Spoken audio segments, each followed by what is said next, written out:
Welcome to the Dope Dive Live, where we talk about nerdy things and things that we like and whatever the heck else we feel like talking about.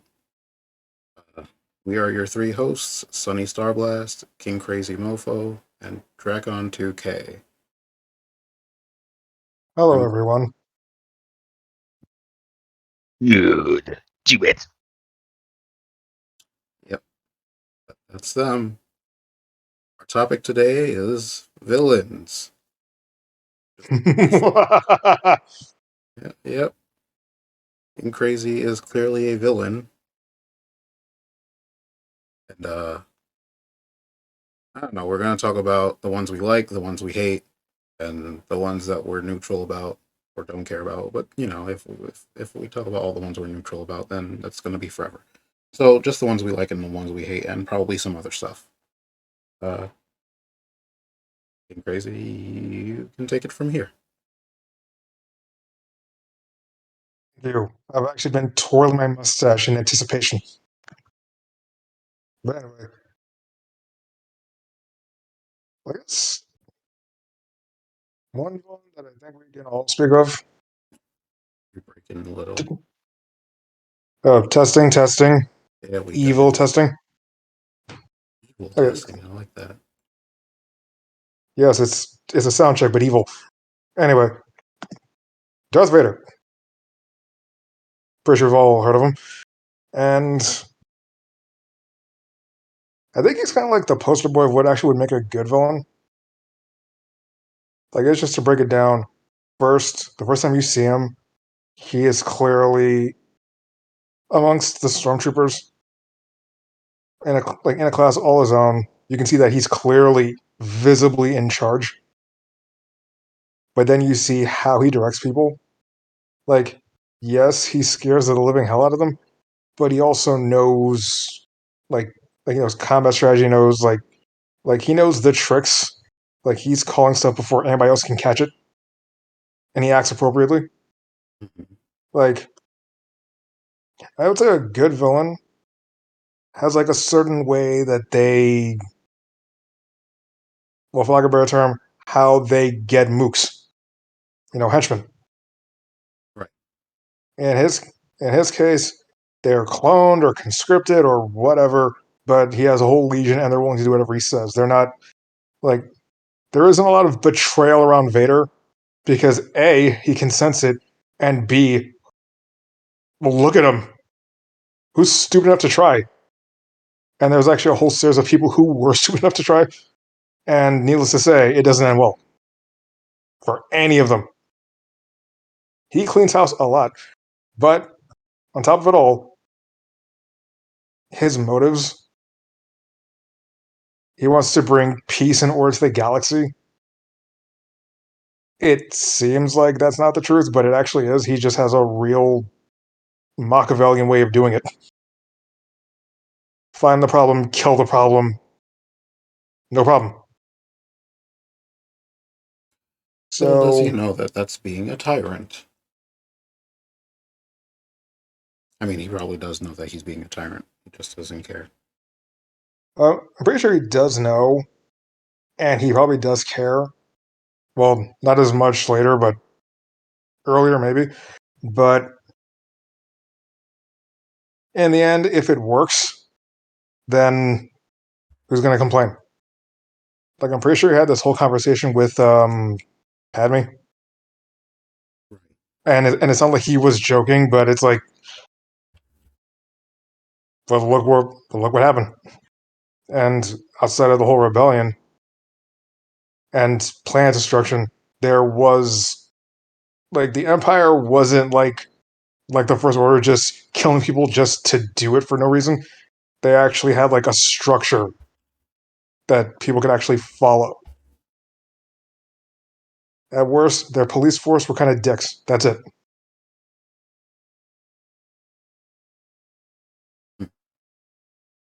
And that's your favorite villain, Darth Vader.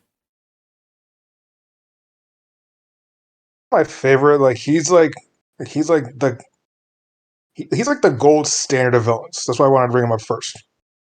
Like he has a motivation. He has significant ability to. to like influence people to do what he wants. Hmm. My favorite villain, definitely Doctor Doom. It's Okay. like there is no problem that he can't think his way out of.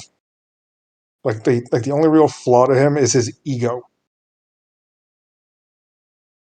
But after that, like huge spoil for Marvel Comics, he actually became God one time. Actually, definitely once, and the other time it was kind of half. But he did it by outsmarting people. Like his bread and butter is finding the most powerful whatever around, building a thing that takes their power, and then he almost immediately starts giving people what they want in order to facilitate his power. But then the heroes will be like, "No, this is wrong. You can't just be in control and blah blah blah." Or his ego will just cause him to do something that's out of pocket, and then they'll have to stop him. But it's like he's willing to do literal whatever it takes to make the world how he wants it, and that's actually the funny thing. Let's see, it was oh yeah, the story was called Doom War. Doom invades Wakanda in order to steal vibranium because on top of being vibranium, it's also a magic amplifier. And since he is also one of the strongest magicians in Marvel, he gets that and he can just amp himself to god levels. But the catch is the final lock on the vibranium is the Panther God. And it's like, I'm not gonna give this to anybody who is like, well, you. So now that you're in this trap, I'm just gonna kill you. And he's like, okay, you're seeing me surface level. Look deeper and really look at me. And the Panther God did, and you saw what he was actually planning to do with that power. Healthcare everywhere, robot police that was going to be able to correctly ID criminals and handle them, like really build an actual peace on Earth. Like actually build it. And the fact that in his heart of hearts, he truly believes that his way is right. Because if there was another way, it would have probably happened by now. That's about right. Yeah, like he doesn't just want to rule the world. He believes he's the actual only person that can.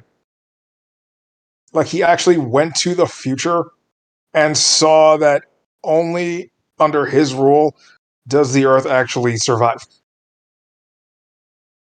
He's Makes just trying to sense. put two and two together. I mean, it makes sense because he's a narcissist. Yes, but he also went to the future and actually saw the proof. Mhm. Well, quote, the proof. It's the multiverse. Yeah. So yeah. Okay. Can't argue with that. He is a Yeah. good villain. What and in general he does try to he's a villain for weird reasons because he does try to help his people Yep. first and foremost. He reminds me of Black Adam, or I guess his name is Adam now. Right. No. It's Black Adam again. No. His name is Shazadam. No. That's Never his again. that is his They current name, Shazadam. no. They actually took that out. Like they stopped that immediately because it just sounded so stupid. It is Everyone called stupid. them out on Twitter. It is It was stupid. extremely like the movie is called Black Adam, and that's all they're doing. Which is good because Shazadam is a dumb name. Yeah, A terrible fucking name. oh my gosh. It just sounds like Shazam. Shazadam. Jesus Yeah. Christ. Yes. I'm glad we're all in agreement in this. I mean, I don't think there's anyone who would say if they heard that name and Black Adam and say, "Hey, let's pick the first one." Be like, "No, no, Black Adam is better." Come on, guys. I think the only people who actually complained about it were like, okay, why? Okay, like, is he black? And like, he's Egyptian, so kind of. Oh God. Don't say that. Yeah, don't say that. Don't say that. Okay, That's okay, fine, all I'm gonna say. fine, but still, it's like he's called Black Adam because he wears black, and his name was Adam. That's it. And also the fact that he strayed from the good path of being Shazam's chosen. Right. Right. Well, it's not like he just strayed. It's like, you never asked me how far I was willing to go.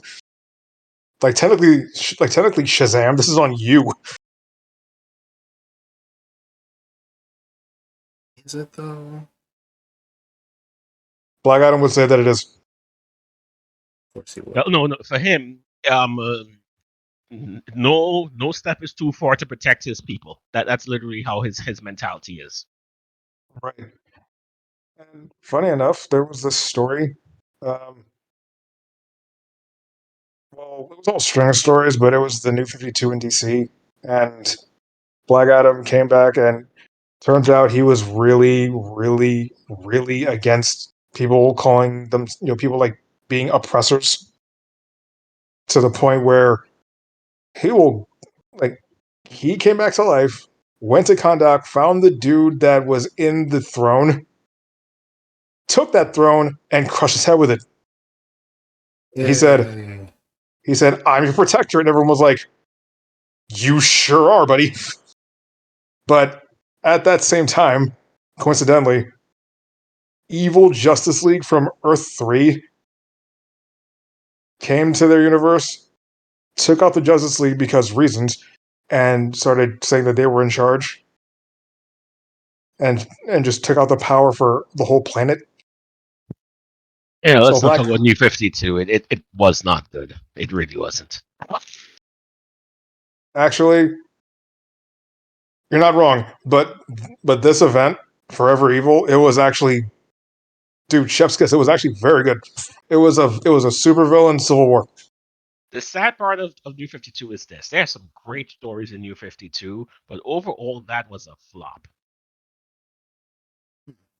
I cannot deny that. But actually, that's another thing to bring up. It's like another good villain, Lex Luthor. Because the moment this supervillain Damn Civil you. War happened, Damn you to hell. what? You took my choice. Damn you to hell. Let's continue. Okay, okay. I'll say my piece on Lex Luthor, and then you can say what you like about him. Be real quick. So Lex Luthor in this event sees that there's an evil Superman, and Superman isn't around. Again, reasons. So with his narcissism, he's like, Superman's not here. If I save the world, I'll be a better hero than him. So I'm going to go to the basement and grab the Superman clone I was cooking for the past couple years. Oh, it needs 5 more years? Screw it. Wake up anyway. Put on this shirt. Puts it on backwards. There's Bizarro. And he just starts going around and running into villains who are also not happy with the evil Justice League, including Black Adam. And it's like, okay, we're going to take them out. We'll be heroes, and it'll be all great. And eventually they do. But then he actually starts to like it. Having genuine adoration given to him from people for saving them. Like, even Superman had to admit, okay, yeah, you saved the world. Dick. So he actually offers Black Adam and Sinestro to change their ways, which they still laugh their asses off and leave. So that's fun, but for a good while, Lex Luthor is genuinely in the Justice League. He's just a dick about it because he's Lex. So yeah,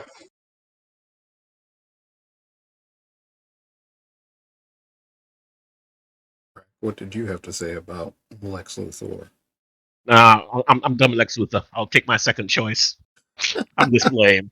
For Lex Luthor, what for me made him a great villain is that he's a person in a world of gods, superpowered people, superpowered beings, and almost on a daily basis, near world threatening events at different parts of the world. Because let's get it right.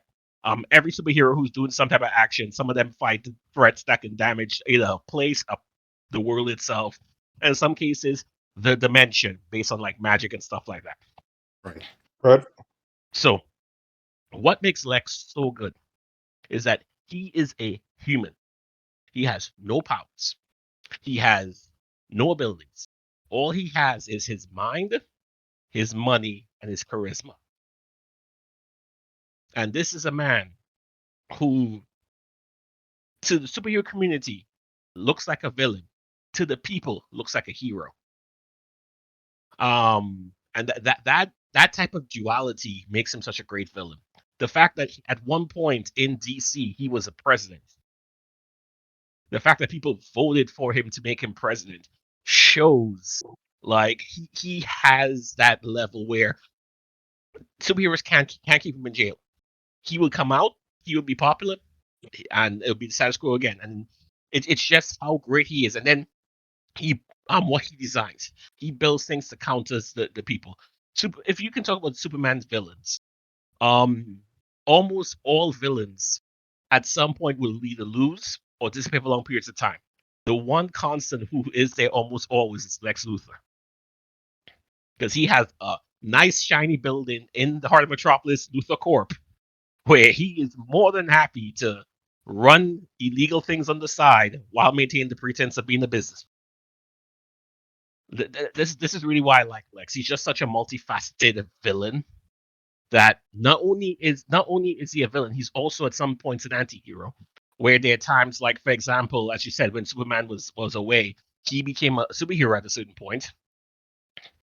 And then there are also like other storylines where after Superman dies, he changes his ways because really he just wanted, his whole purpose is that Earth should be protected by humans, not by aliens, and that's the whole reason why he's always despised Superman being the alien to save Earth when humanity should save themselves.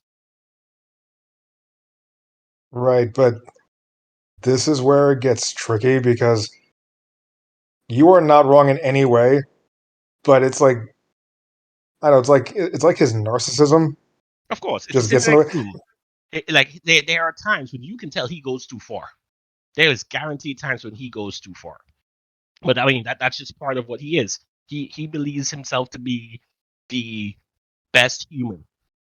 Like in terms of against other humans, he thinks he has no competition.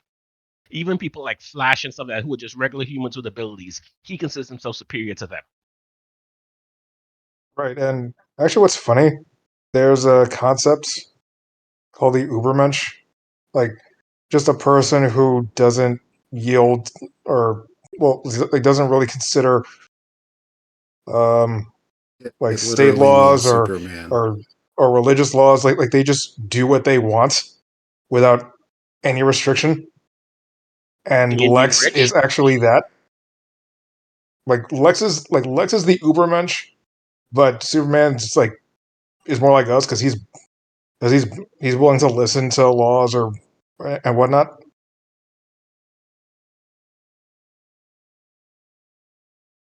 Like Yep. actually, hold on, pull that up. The actual definition. But there is one story that I read where You're breaking up again, King Crazy. You're going very Yep. soft. oh okay, there was one story that I read with Lex, and he found like I can't remember all the details, but he found something that even terrified the Joker, and this thing actually let him put the multiverse, like the whole multiverse, in a state of total bliss and peace. Like, everybody was just good. Like as an example, Batman was walking around in broad daylight high-fiving people. It was like it was like the whole universe won the Super Bowl. It was just great. The catch was that, like, Lex could not commit any sort of harm to anyone, including Superman. And Superman, understanding Lex, starts apologizing for literal everything that he can think of. Anything that Lex wants, he just apologizes. Like, just don't screw this up. Superman was begging him, and Lex just unloads on him. Like, multiversal peace was literally in this man's hands. They would have called him a hero forever. Everyone, even Darkseid would have given him props, and he gave it up just to take a shot at beating Superman. That is petty. Yes, extremely. I like petty villains, as you will find out when I talk about my favorite. Okay. Yeah. Let's be fair here. I mean, petty's. If you want to talk petty as well, Doom ain't no slouch either. Oh, I wasn't going to bring that up because I was already talking about him too much. Talk But about it.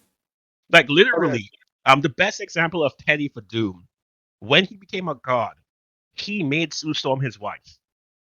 yes, The man is so petty that he hates Reed so much that when he became the god of the world, he took the man's wife and his children. like, actually, well, He took Sue Storm and the Franklin and well, I forgot what the daughter's name.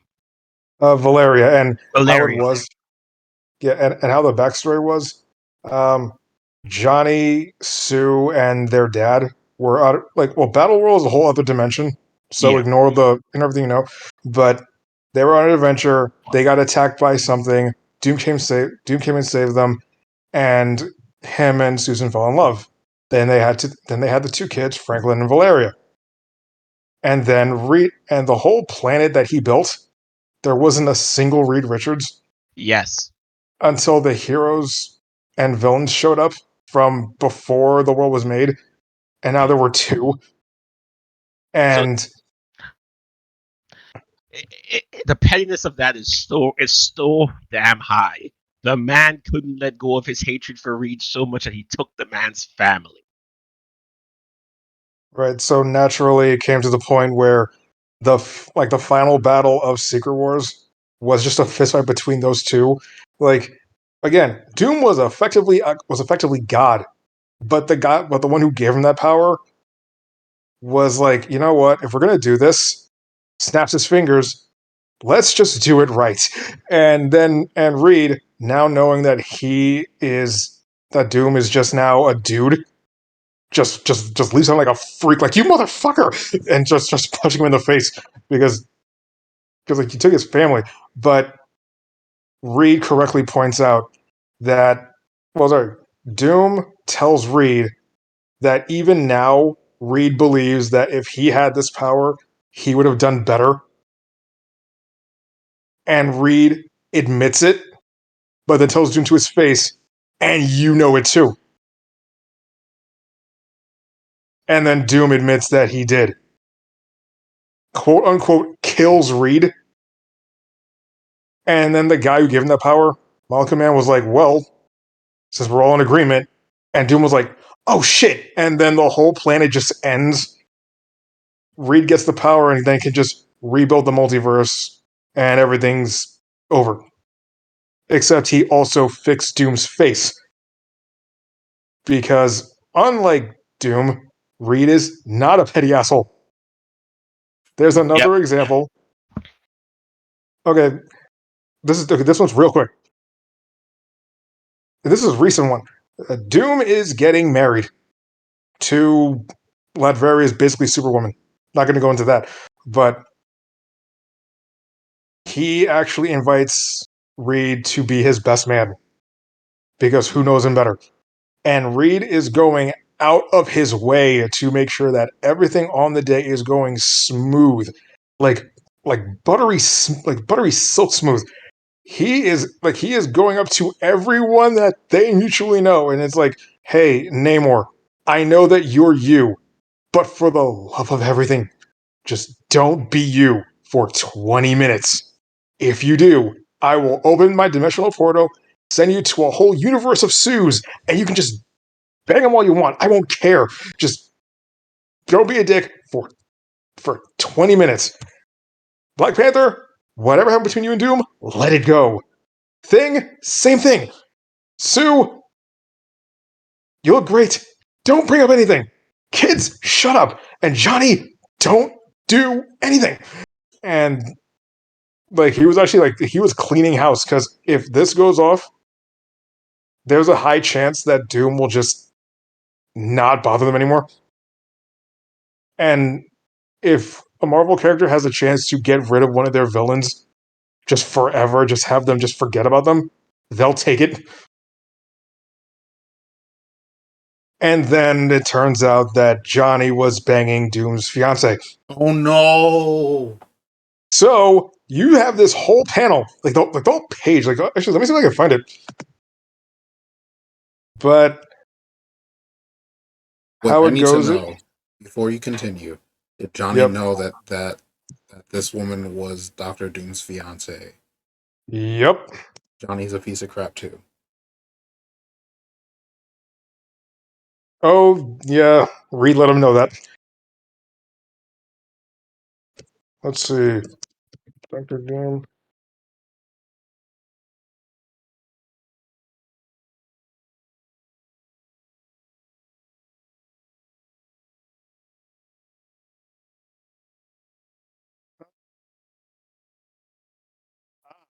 Found it. Let's see.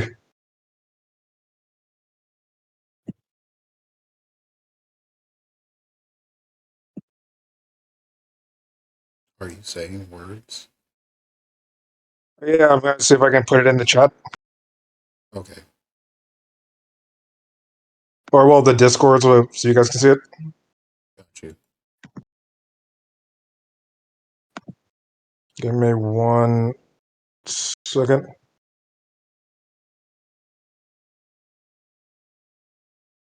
Actually, wait, which one do I put it in? You put it in general. It doesn't matter.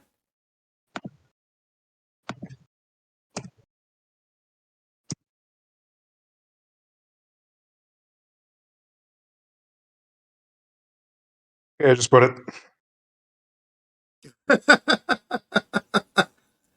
So in this panel is essentially the bride looking down in shame, the priest. Huh? Put it in the. Put it in the stream.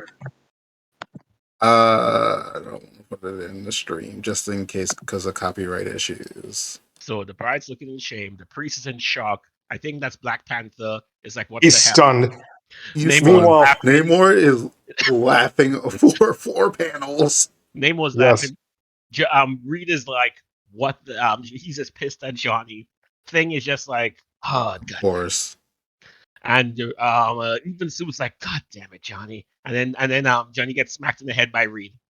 By Reed's stretchy arm. Stretching, And I'm yeah. like, this is peak comics. It really is. Yeah. And and if there's any more reason for Doom to hate the Fantastic Four, this was it. oh yeah, he was like, you know what? Kill everyone, and you got all the robots. Because, god damn it. It's like, I feel like Wait. what would have been better is if Doom looked at Reed dead in his eyes, and he's like, you, Reed, have been nothing but decent to me this entire time.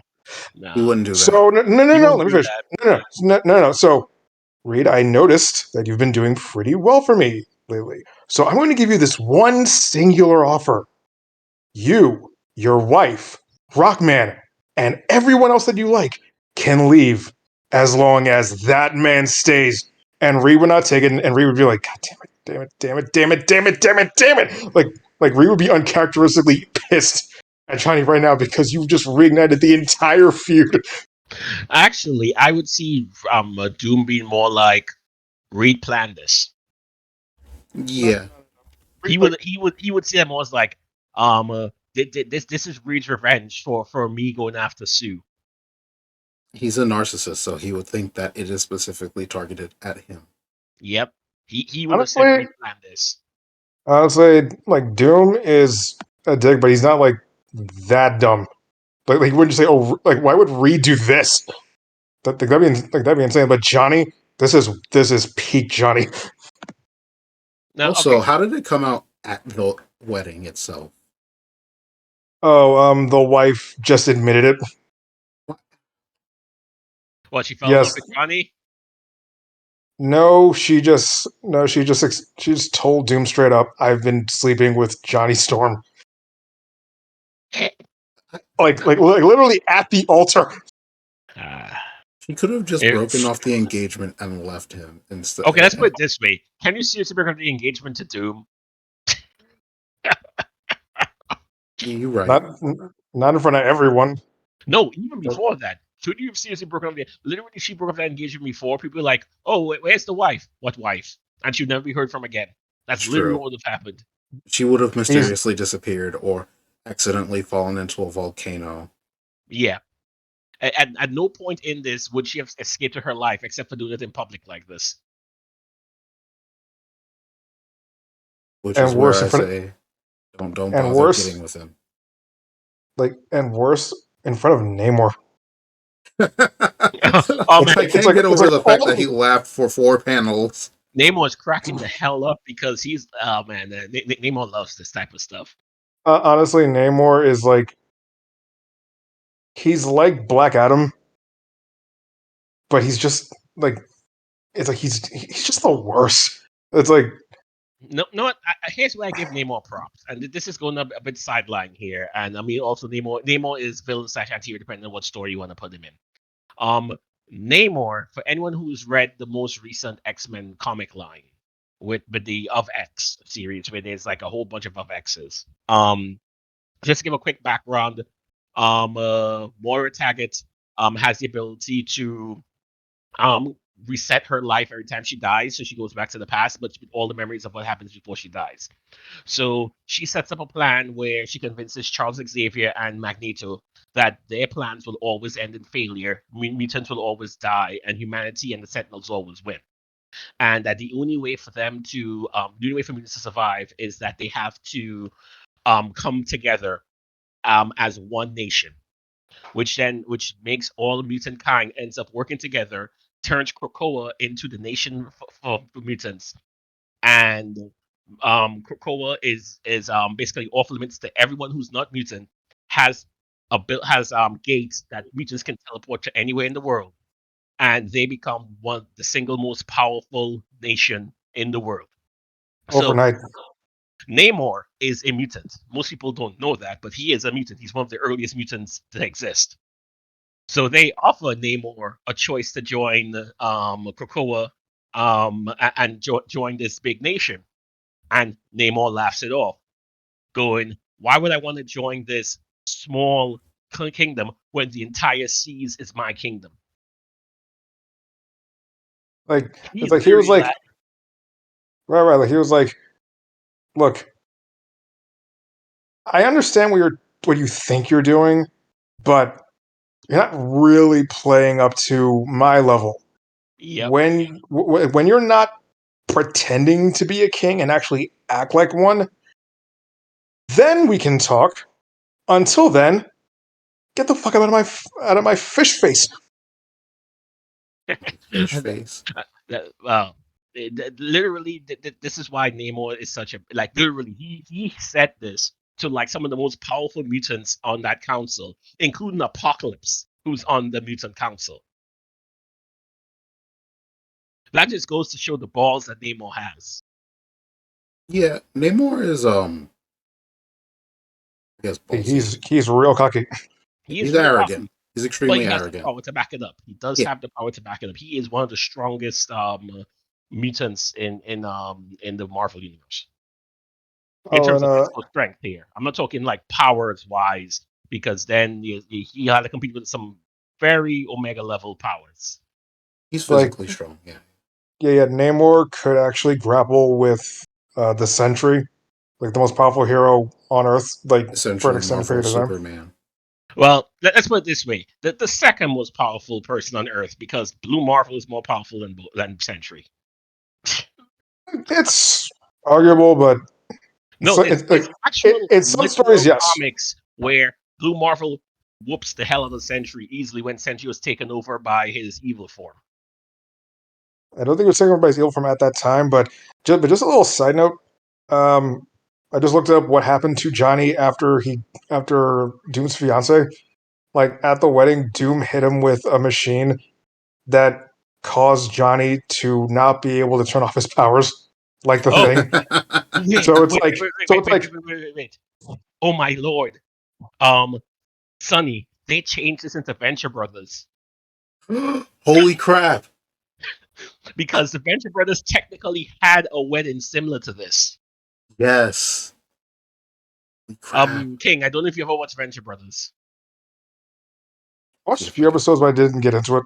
Okay, so just to give you a bit of background, what we're talking about here: the Monarch, who you've seen since the first episode, he's getting Him, I married. know. I know He's, him.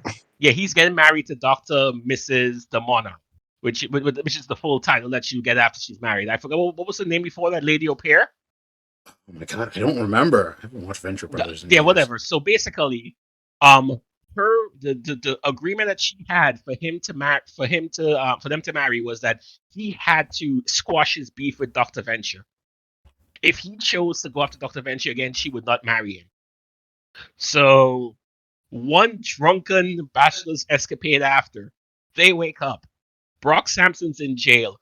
Doctor Venture's in jail, and they're like, "What did we do last night?"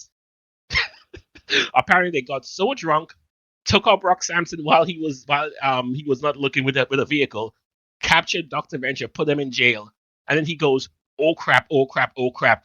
My wife's gonna be down here. My wife's gonna be down here." And it's just funny where to get out of the fact that his wife was about to divorce to end the marriage, he said, "Oh, I brought Doctor Venture to be my best man."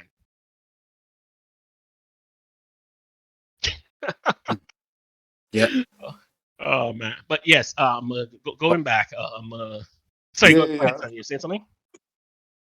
Oh, the wife, girlfriend, Doctor Mrs. the Monarch's name used to be Doctor Girlfriend. That's the girlfriend. There we go. So yeah, which is weird. But yeah, go on. Yeah, yeah. Yeah. So just to go back to that, the Fantastic Four equivalent in the Venture Brothers, only the Reed equivalent got his powers working properly.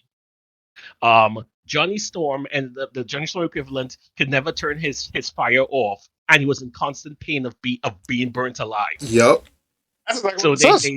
they literally had to basically knock him out and use him as a fuel source for the building, because since he's perpetually in fire, it will basically generate energy for the building, and he will be unconscious so he doesn't feel it. Sue Storm, the equivalent Sue Storm, Sally she could only Impossible. turn her skin invisible, so you see like all the blood vessels and everything whenever she turns invisible. So it's only partial invisibility.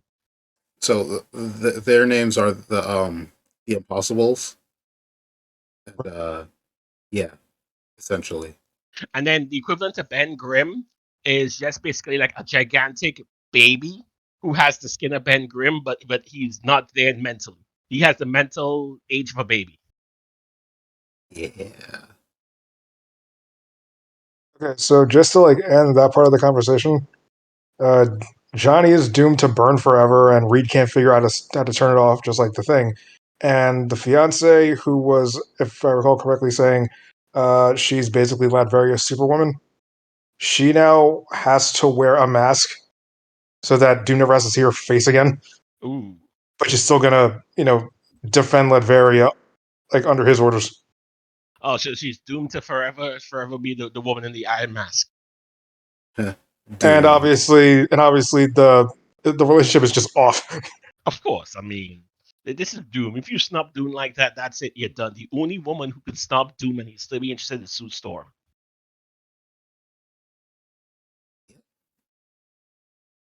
But holy crap, But Johnny, yeah, that It's like, God damn it, Johnny.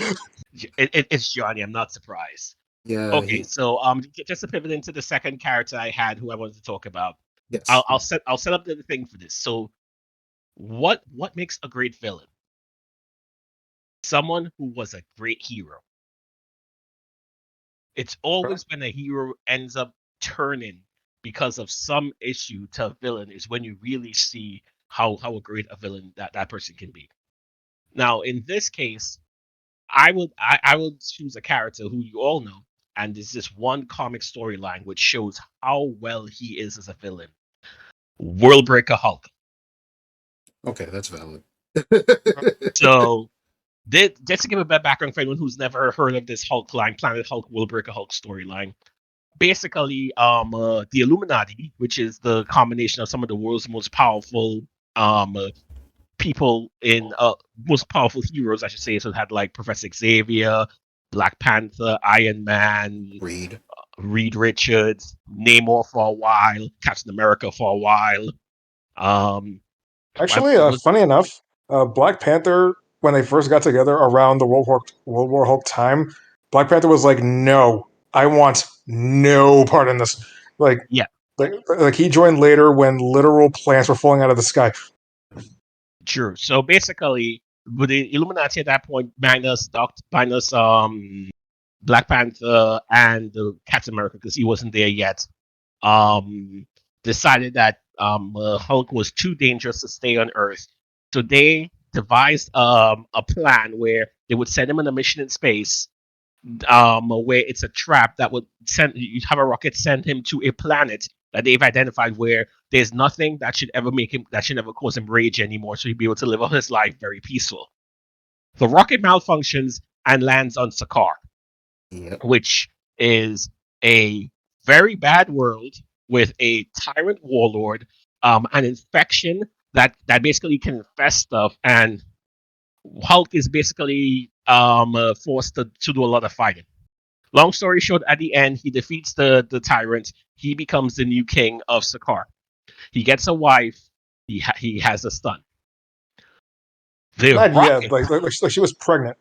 Yeah. Well, wait. No. Did the child not survive as well, or did The child. The child survived. I think the the child child is survived? Scar, isn't he? Not Yeah, the Scar. child Yeah, Scar. yeah, yeah. Right, I thought the Scar, child yeah. survived. Yeah, Okay. the child So survived, but he didn't know. Like it was like she died with the baby still in her body, yeah. and then Okay. the So baby just before we grew get out. too far, Yeah, yeah. basically the rocket that he came on was actually a nuclear bomb. I think it was what it was powered by, or a nuclear reactor was what it was powered by. Something very powerful. Yeah. And someone accidentally tinkered with it while it was not working properly, and it went off, causing this massive explosion, killing a chunk of his population and his wife, and potentially, as King Crazy was saying, his child, which he didn't know at that time was actually still alive.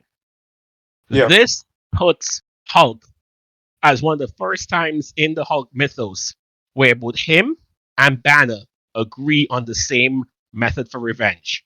They join minds being the smartest possible Hulk they can be. So it's the Hulk with all the powers of the Hulk, with the brain of Banner, extra angry. So he's now more amped up than he normally is. And he basically arms his people to declare war on Earth to take out the Illuminati who caused him to lose his wife. Yep. It was awesome. It It was was amazing. awesome.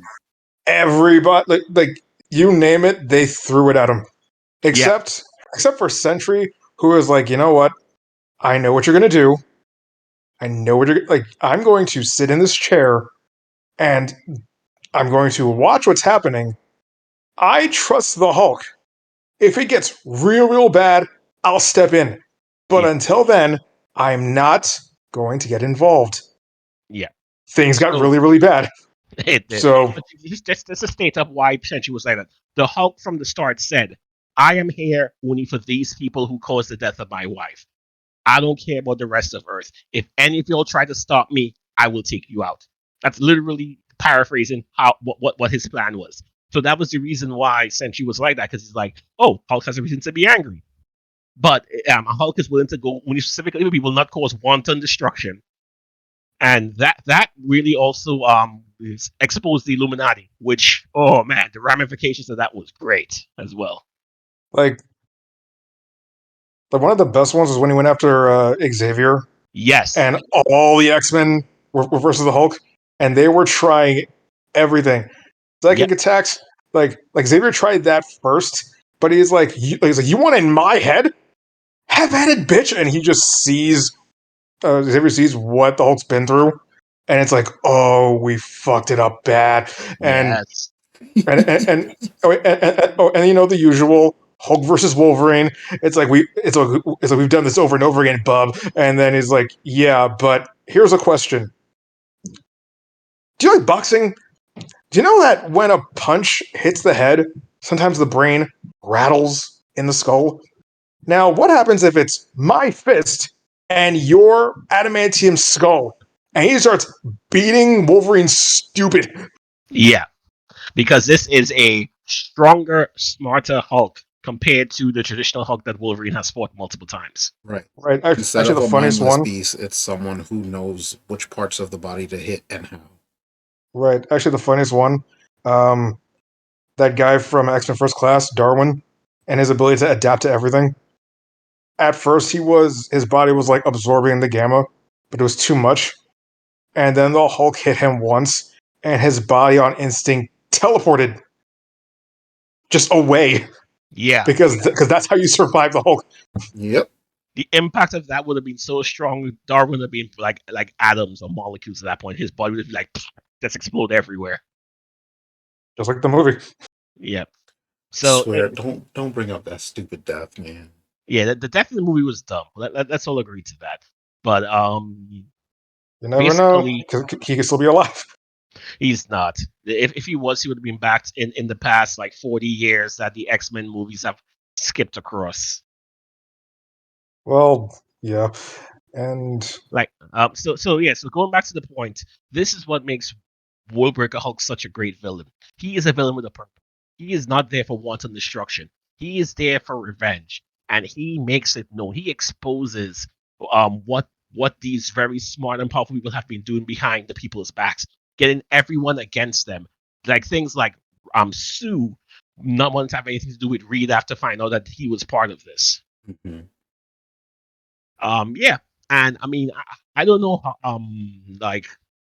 how well you can state how good that whole arc was, but to see Hulk as a villain was very good. The fact that some things you never would have expected, like a combined Bruce and the strongest version of Hulk you've ever seen, basically, and just how smart and how well planned out he did everything. And at every point, he intentionally told his troops, "We are here for these. We are not here to cause wanton destruction. Do not do that." Right. And one thing that I thought was interesting, when he went after Doctor Strange, and Doctor Strange bonded himself with this demon thing called Zom, and it became like, okay, like Hulk was like, okay, now who's the monster? And then he won anyway.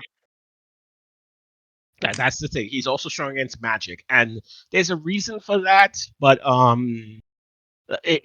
would recommend, if anyone who wants to read more about how powerful Hulk is to read the Immortal Hulk. That's the current run, isn't it? No, that run finished. The current run is that Bruce Banner has entered the multiverse, and he's basically piloting the Hulk. He's trapped the Hulk inside a machine where he is in the brain of the Hulk as a pilot, and he can control the Hulk. Oh, and that's special. And he's being extra weird in that story. Like, there's getting weird. Yeah. So that's the reason why I wanted to bring up Warbreaker Hulk. Like, he is great as a hero. He's even better as a villain. Like, you know when a villain is great when you root for the villain. I think everyone in that arc rooted for Warbreaker Hulk. Well, there were there actually people in the story who were rooting for him. Yeah. Yeah, he was an anti-villain because in general, he wasn't really trying to harm everyone or do anything terribly bad. He just wanted revenge on the people who pretty much destroyed his peaceful life. Yep. Right. But the reason And why I still call him as a villain is because he was willing to do anything to get to them in terms of if you were protecting them, he would go through you. He did not care. yeah, actually, funny enough, like now that I think about it, it's kind of similar to Kratos from God of War. Like, okay, yeah, Kratos was the protagonist, but I wouldn't say that he was a hero. Like, it's He like is an he. anti-hero, but to be fair, all the gods were villains. That's really where we Oh yeah, were. Yeah, no, but it's like no joke. Like they were worse, but like if you ever needed to, you could kill random civilians to get life out of them, so yeah, you could keep going. but the It's like, Hulk. but I don't think the Hulk killed any civilians. he didn't. No, so I mean, there Eh, is a comparison to Kratos, but Accidents and casualties. Most likely, there were people who may have died when he had fights with some of the Illuminati. valid because he is the Hulk, and He is the Hulk, and some of those fights were really really big. yeah. also doesn't he radiate nuclear energy since he's a Gamma gamma beast? radiation. Technically, yes, but it's like he radiates it more when he's like really pissed, and Let's when put it this Sentry way. stepped in. Sorry, go ahead. No, oh yeah, when Sentry stepped in finally, because at the near end of the story, well, on Sakaar there was this dude, and he had these control badges things they stuck on the people and made them like fight each other, and Hulk stuck those onto the Illuminati so they could just fight like he had to. And that's the point where Sentry was like, "Okay, I'm stepping in now," and then they have a whole fight, and Sentry's radiating whatever energy he has, and Hulk is just borderline going nuclear, but they're still like beating the hell out of each other. And well, I'm gonna skip ahead just because there's like one specific spoiler, but around the end, Hulk is just so mad that he tells Tony, "If you do not stop me now, I'm going to kill everything." And then Tony busts out the satellite lasers, and yeah, Yep, that's why I wanted to bring up Warbreaker Hulk. Definitely one of the best incarnations. And technically he is a villain because of what he did, terrorizing a lot of the world. But he was still done very well. right. Okay, and so Sunny, I'll pass it on to you for your villain. Okay, we were talking about petty villains before, and I really like petty villains. So my favorite petty villain, is the Reverse Flash, Eobard Thawne. Oh hell yes! Because literally almost every arc he's in, he's doing something that's super It's petty. a meme at this point. Like, yeah, it is a meme. It's called Zoom posting. Essentially, you'll say, "Remember that time something bad happened to you? Well, I was that thing. It was me, Flash." Essentially, Me, Barry. yeah. So, basically, he has a bunch of backstories because of all of the retcons and rebirths and new 52s and whatnot. So, essentially what caused the whole Flashpoint thing, which everybody should know about. If you don't know about it, maybe don't listen right now. Uh, Watch the movie. Eobard being from the 25th century. He goes back in time, kills Barry's mom, puts Barry's dad. Gets Barry's dad Incarcerated. incarcerated for it, and Barry is like, "Oh no, it was he killed my mom, so I need to go back and save my mother or whatever." And that causes a whole paradox that just completely changes the world. Anyway, at the end of that whole scenario, Zoom and Barry, or Thawne and Barry, are about to fight, and Thawne essentially says, every bad thing that has happened to you in your life is by my doing. Remember that time you tripped on the stairs and broke your leg? That was me, Barry. I was the stair. Remember the time Or, you're huh? I was actually about to say the same thing you were, so go ahead. The dog? Yeah. Yeah. Remember when your dog ran out into the traffic and got hit by a car? Nope, it was me. I put your dog into the traffic. Something like that. It wasn't really that, but essentially, Remember when you were with that girl and you busted just as you touched your leg? It was me, Barry. I jerked you off at super speed to make you think you nut out a woman's touch. thanks, King Crazy. I was avoiding that because that didn't actually happen in the comics. But yeah, you guys get the point, essentially. Like, Hey, I'll be right back, Will. yeah. It's like people know that a lot of this stuff didn't actually happen, but it became so ridiculous that people just like it's like even like minor things like hey, remember when you were waiting for that really delicious casserole that you were going to eat, the one that you cooked and the cook season prepared for like hours. You're going to eat it later, but then it just combusted. It was me, Barry. I destroyed your casseroles. Essentially, yeah. So in this confrontation, he's talking about how Barry can never change time back to the way it was because he's been siphoning the speed force off of him, and he won't be able to reach the speed it takes to get back and fix time. So Batman of that universe shoots him in the head. Well, he actually kills him in the comic in a different way, but in the movie he shoots him in the head. Yeah. So he's killed by Thomas Wayne, who was Batman in that time, and Barry runs back, fixes everything, and creates the whole rebirth universe. And Um, actually, funny enough, there's a little more to that. And this is like years later, but if it's the arc that I'm about to talk about, hold up. what arc are you talking about? When Thawne, being stuck in Iron Heights, gets hit by lightning and realizes that he can't get revenge on the person who killed him, so he goes to beat the crap out of Batman. What Go ahead. is that really what you were going to talk about? Yes, because that was extra level petty. Essentially, Reverse Flash gets hit by lightning. He remembers that he was killed in a different timeline by Thomas Wayne. Knowing that it was Thomas Wayne, he's going to go after the next best thing, Batman of that time, Bruce Wayne. So he goes to Batman's Batcave, starts pummeling him, and Batman is holding his own because, they got to make But Batman somewhat powered up for well, this. actually, no. Like he wasn't powered up. Like I Like, he's honestly not powered up. expected. He's literally holding his own a little bit. He's still getting the crap kicked out of him while waiting for Barry to get there. Thawne is phasing, and Batman stabs him in the foot because he has to be standing on something while he's Yes, phasing. right. I'm like, that's smart. That's actually very smart.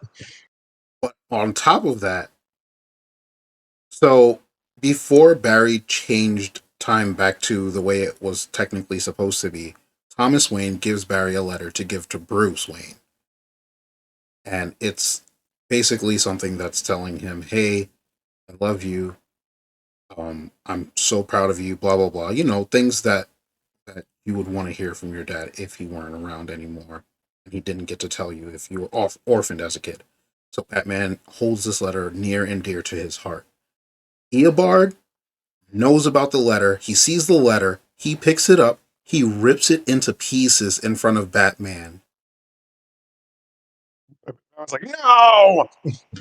And just as Barry gets there, I think he time travels. Actually, He does. I forget. He did uh, something, and then he uh, came back dead. yeah, yeah, I remember. It was because he wasn't alive in Iron Heights. Like it's like the implication was that. Oh boy, this is like, ladies and gentlemen, strap yourselves in. So when Barry fixed the timeline or whatever, Doctor Manhattan from the Watchmen took Right. took 10 years away, and that changed everything. And when he did that, a button, like the button from the Watchmen, was left behind in the Batcave. Batman found it and was analyzing it because it had crazy energy about it. And then the implication was that either the button or Dr. Manhattan brought back Reverse Flash. Because Reverse Flash, like, I remember, I'm pretty like I'm. Oh yeah, New 52 had a different Reverse Flash, and he died, but his Yes. corpse was then brought back to life, and he had the memories of the other Reverse Flash. So he goes after Bruce, beats the shit out of him, takes the button and uses powers to follow the energy to Dr. Manhattan. Sees Dr. Manhattan and he's like, "Oh shit!" And then he gets half evaporated. Like it's like the thing that Dr. Manhattan can do to people. He gets like half of that. Z- Zooms back to the Batcave and he's like, "I saw God," and just drops dead. And Barry runs in, seeing Batman beat half to shit, and zoomed in. He's just like, "What the fuck is going on?" And and at the time, it was like, okay, so and by then we didn't know it was Doctor Manhattan. Like it was something, but we didn't know what it was. And like it was Doctor Manhattan or someone using his powers, but Reverse Flash was dead. Like it's like before he got hit, he was terrified that he was actually about to like die. Because the thing about Reverse Flash is, if you kill him, another version of him along the timeline will know that and be like, okay, let me not go here, and it'll still exist. He was horrified. He was actually about to like be ripped from the timeline and dead forever until he comes back later, doesn't mention any of this, and it's just Reverse Flash is here, I guess. Also, I just want to point out that Thawne is one of the few Flash or few one of the few villains that causes a hero to actually kill him, Yeah. because so he there's an arc where Thawne makes a move on Iris. She rejects him, so he kills her. Harry moves on and is engaged to another woman, and uh, Thawne threatens that woman too, and Barry just snaps his neck. We didn't just that. It's like Zoom was running at her. Uh, Barry runs in and grabs him, I and was then giving an abridged version. you. All right, or you make it sound like Barry just grabbed him just Superman murdered him. No, but come on. You know he's not just gonna run up and just kill him. But He could. there was an altercation, and it ended with the Flash snapping Eobard Thawne's neck. Yes. And it's one of the few times a hero who generally doesn't kill had to kill a villain, which I like. Like I think that actually kind of happened in the Injustice comics, because well, in those comics things get way worse than the video games. But Yeah. when it's like really all over, Batman, like his mind gets sent back to before it all happens, and the whole thing is that Joker drives Superman insane. Superman sets off a bomb and kills his wife, his pregnant wife, and that just sets him off on a dark path. Well, the Joker implants a dead man switch into Lois's heart. Well, that's tied to Lois's heartbeat, and she's pregnant, by the way. Uh, Superman finds the Joker mid surgery, and the room is filled with scarecrow toxin laced with kryptonite. So Superman sees Doomsday and just launches him, goes into space with Doomsday. And it turns out it's not Doomsday, it's actually Lois. And she dies. And turns out there was a nuke in Metropolis, and when her heart stopped, the bomb went off and incinerated Metropolis. And that's when he went off the deep end and put his hand through the Joker's abdomen. Yep. Joker laughing all the way through this. Yep. He fisted the Joker to death. And this is where everything goes insane. Wonder Woman is like, hell yes, kill the villains. I'm an Amazonian, remember? And everybody's thinking it's a whole mess. Yeah. But then Batman goes sends his mind back in time, catches the Joker. Joker is actually telling him that he's going to start doing all this stuff, and Batman's just like, crack it, and just snaps his neck. And because he was actually driving them to the GCPD, unloads Joker's dead body, and just asks to be arrested. He's unmasked, all the things, and then Superman goes to him like, "You killed the Joker to save me." Well, sorry. He you killed Joker to save everyone. He's like, "No, I didn't save you." Yep. And then Superman bursts through the wall and hugs his best friend. Which you're not supposed to do in prison, but He's Superman. whatever. He can do whatever he wants. Which he Yeah. did for the whole Injustice saga. And that was a huge problem. And it was one of those things where, Batman, you're in prison. How are you handling it? It's like, surprisingly well, because yeah, there are fights, but it's Batman. Yeah. He's good. Nobody's gonna really. They're gonna try, and then they're gonna find out. Yeah, actually, that's one thing that for a while, people noticed how they'll have how many evil Superman stories, but they won't have evil Batman. And it's like, okay, we have evil versions of everyone, but Batman's just he's just the best. He's just We do have an evil Batman story. well, there weren't that many of them. Like a primarily evil Batman story until they had The Batman Who Laughs. yeah, but it wasn't just him. It was there was a whole Justice League of evil Batman. Oh yeah. Dark Knight's Metal. Right. There was they all had stupid names, but they were all Bruce Wayne except for the Aquawoman. Yeah. That was Bryce Wayne. I love that one. And she's not even Atlantean. She just got surgery to give herself Atlantean body parts or whatever, to give her an Atlantean physiology, which was weird. Yes, it wasn't just that, but I'm not going to go into that because that's a whole other level of explaining I'd have to do. But there was him as Green Lantern, and you would think, he would just be Yellow Lantern. No, he doesn't get killed by Joe Chill that night, and that's apparently good enough for the Green Lantern ring. So he grabs the ring and he tries to use it to kill. It's like, no, you can't kill. But Bruce Wayne's will is so strong that it overrides a Green Lantern ring, and he kills Joe Chill. And it's just martial law all over Gotham. And he's just killing everyone. He launches Penguin into space to be hit by asteroid debris or whatever. It's when he finally kills Gordon, that's the last straw. And the Green Lantern Corps, and this is after decades, finally shows up to be like, hey, what the hell's going on? And then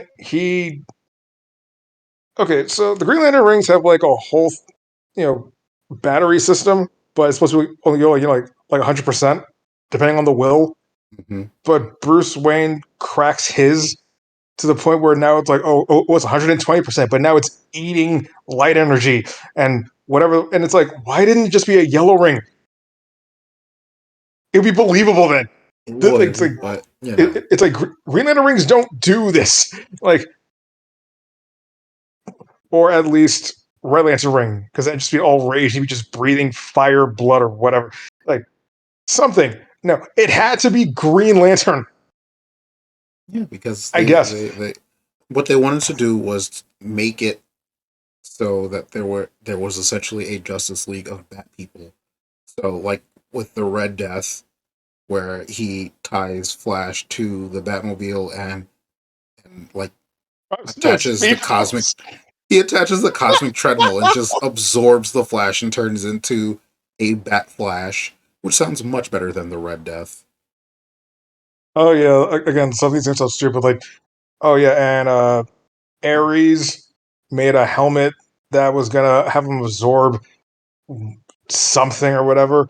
But to save Wonder Woman, Batman put it on, and he just started getting more, battle hungry, and it got to the point where he eventually killed Wonder Woman.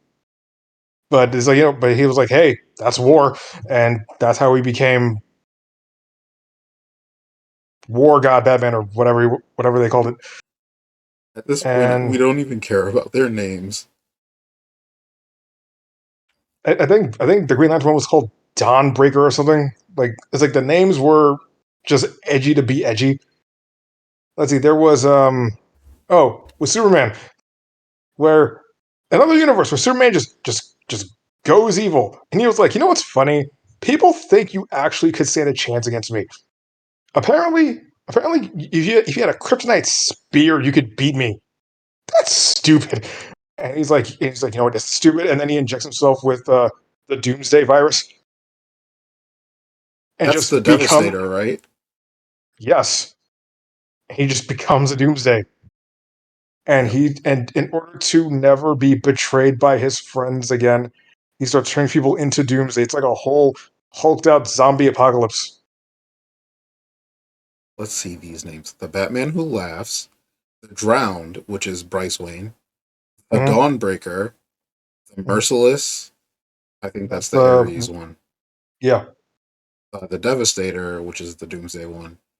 The Murder Machine, that's the one where he is essentially an AI. And Actually, he's not. Oh no. That's actually one where you're like, okay, that's actually kind of a good story. yeah, Like slightly, like okay, the villains of Gotham, some of whom are actually pictured here, will like they break into the Batcave and beat the shit out of Alfred until Bane kills him, and Bruce is just at a loss without his mentor, and he asks Cyborg to help him make an AI of Alfred in order to help him, and they don't get it quite right because you have AI Alfred who is obsessed with protecting Bruce from everything, and he goes full Skynet for Bruce's sake.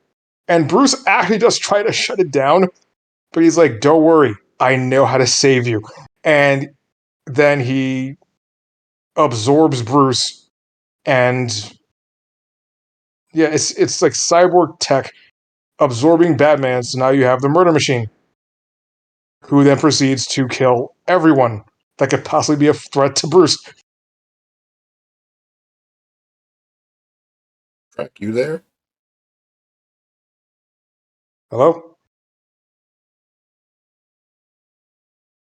Ding dong. hello, can you hear me? Yeah, I can hear you, but I can't hear Drac. Oh,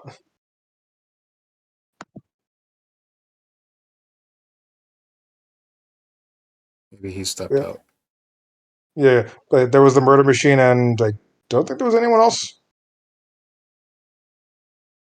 There were others, but they're no longer a part of those. So like there's uh baby Batman,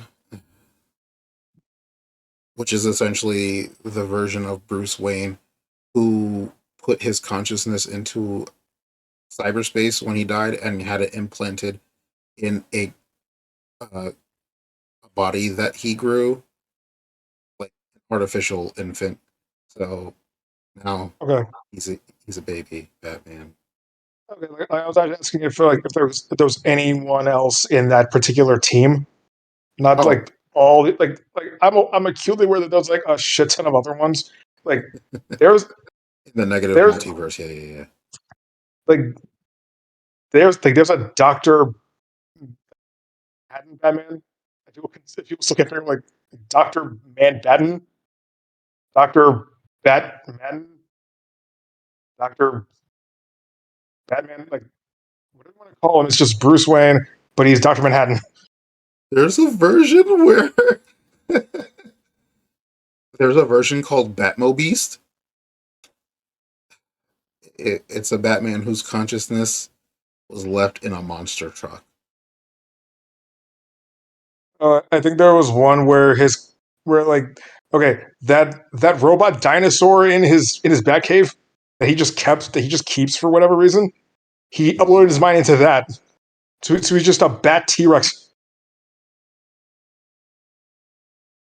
Oh, there's one that's a mashup of Batman and Atrocitus called Batrocitus. I'm I'm looking not at surprised. all of these, and these are amazing. Beyonder. Oh, and there's one where it's basically Batman Punisher. It's like, Is that oh, the Batman who frags? I don't know if that was his name, but basically yes.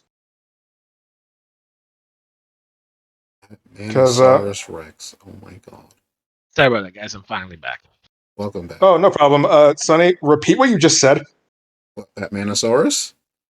Yeah, So the just Beyonder is apparently Terry McGinnis. Wait, what? What BS is that? what? Yeah, there. Oh, we're talking about the evil Batman from the negative DC multiverse. Oh, okay. So this one is an evil incarnation of Batman Beyond. So it's Terry McGinnis, who's recruited by the Batman Who Laughs. Okay. So because he's Batman Beyond, they call him Beyonder, but not the actual Beyonder. No. The Beyonder is from Marvel anyway. That's true. He's not a villain. He's just really stupid. Castlebat? Castlebat was an evil Batman from the Dark Multiverse in the form of a sentient city created after Bruce Wayne merged his soul with Gotham and later became the headquarters of the Batman Who Laughs. What? Wait, what? What? What is this? Oa? Essentially. Oh my god. Yeah, technically. He's an evil Batman who's a city. Oh my god. There's a picture of a Robin who's essentially a Joker. I'm done. Well, yeah, that's probably Batman Who Laughs. Robin, which is probably in a chain around his neck and everything. Yeah. Collector. It's Batman and Brainiac. Yeah. Let's There go was back. what? It's Batman, Wonder Woman, Batman. What do you call him? Aquaman. There's Batman. A whole variety of them. Yeah. Love it. And I wonder, do you see a Bat Shazam anywhere? I do not, but I'm going to be looking for it because I love these Bat mashups. That whole evil Batman arc started off interesting, and then Batman Who course. Laughs took the show, and then they did too much of Batman Who Laughs, and it just made it like from being a well-liked character to a well-hated character. Yeah, I think they did too much with the Batman Who Laughs. Yeah, they Where- basically were like, "Oh, it's so popular, let's do everything about it and just milk it." And everyone was like, "Well, now we hate it. Congratulations, DC, you played yourself." Actually, truthfully, people did get sick of it, but it's like there are people who, if you just stick Batman on the cover of any book, people will buy it. Like people are just straight up hardcore Well, I mean that's how it always Batman been. fans. Detective Comics has always sold one of the best anyway. No matter what series of Batman it is, there's always some. Whenever a new Batman #1 comes out, it sells well. But not even that. It's like they. I saw this on Twitter somewhere. Like they recently announced a book with a bunch of people that I've never heard of, but dead center of all of them, there's Batman. So Yeah. I cannot even remember the name of the book, but I know it will sell because Batman is in it. Yeah, I mean it's the same way how the Rock Fever was for a while. where it doesn't matter how crappy a show is, if you have The Rock in it, people are going to come see it. Yeah. Like, oh yeah, I really wanted to see The Rock as a Tooth Fairy. It's That just made perfect sense. Batman And has always been that ridiculously popular DC character that no matter what he's in, he sells. yeah, You know what doesn't sell? Turning Jonathan Kent bisexual. Ooh, okay. yeah, that's a whole other thing. Don't feel like getting into it. I don't want to either, but I'm just like I'm okay with it being progressive. But when you go full woke, you just ruin the book. Yeah. Um. Anyway, back to villains. Keep reading off some of the very bad villains from the evil Batverse. Um, I, um, I feel like there was a bad dark side, but let me show it. What? Baphomet. Oh my God. Wait, There's what? Baphomet.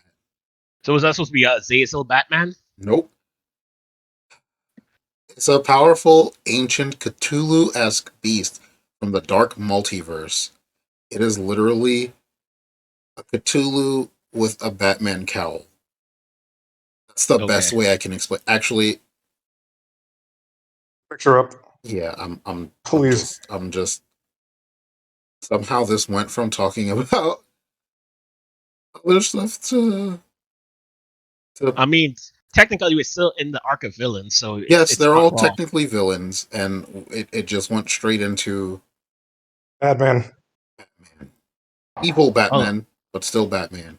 Just give I me a mean, quick to sec. be fair, isn't Batman have the highest count of villains of being a Batman? Possibly? I'm going to put it up on the screen. I'm not sure. Like, if you think about it, the amount of versions of Batman can all technically be counted as an evil Batman. I don't think any other superhero has that many different versions of themselves being evil.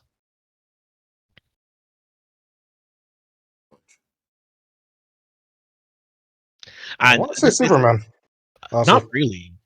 Like the main Superman villain ones would always be the Injustice Superman, the evil Justice League where he's also evil, Yeah. Ultraman.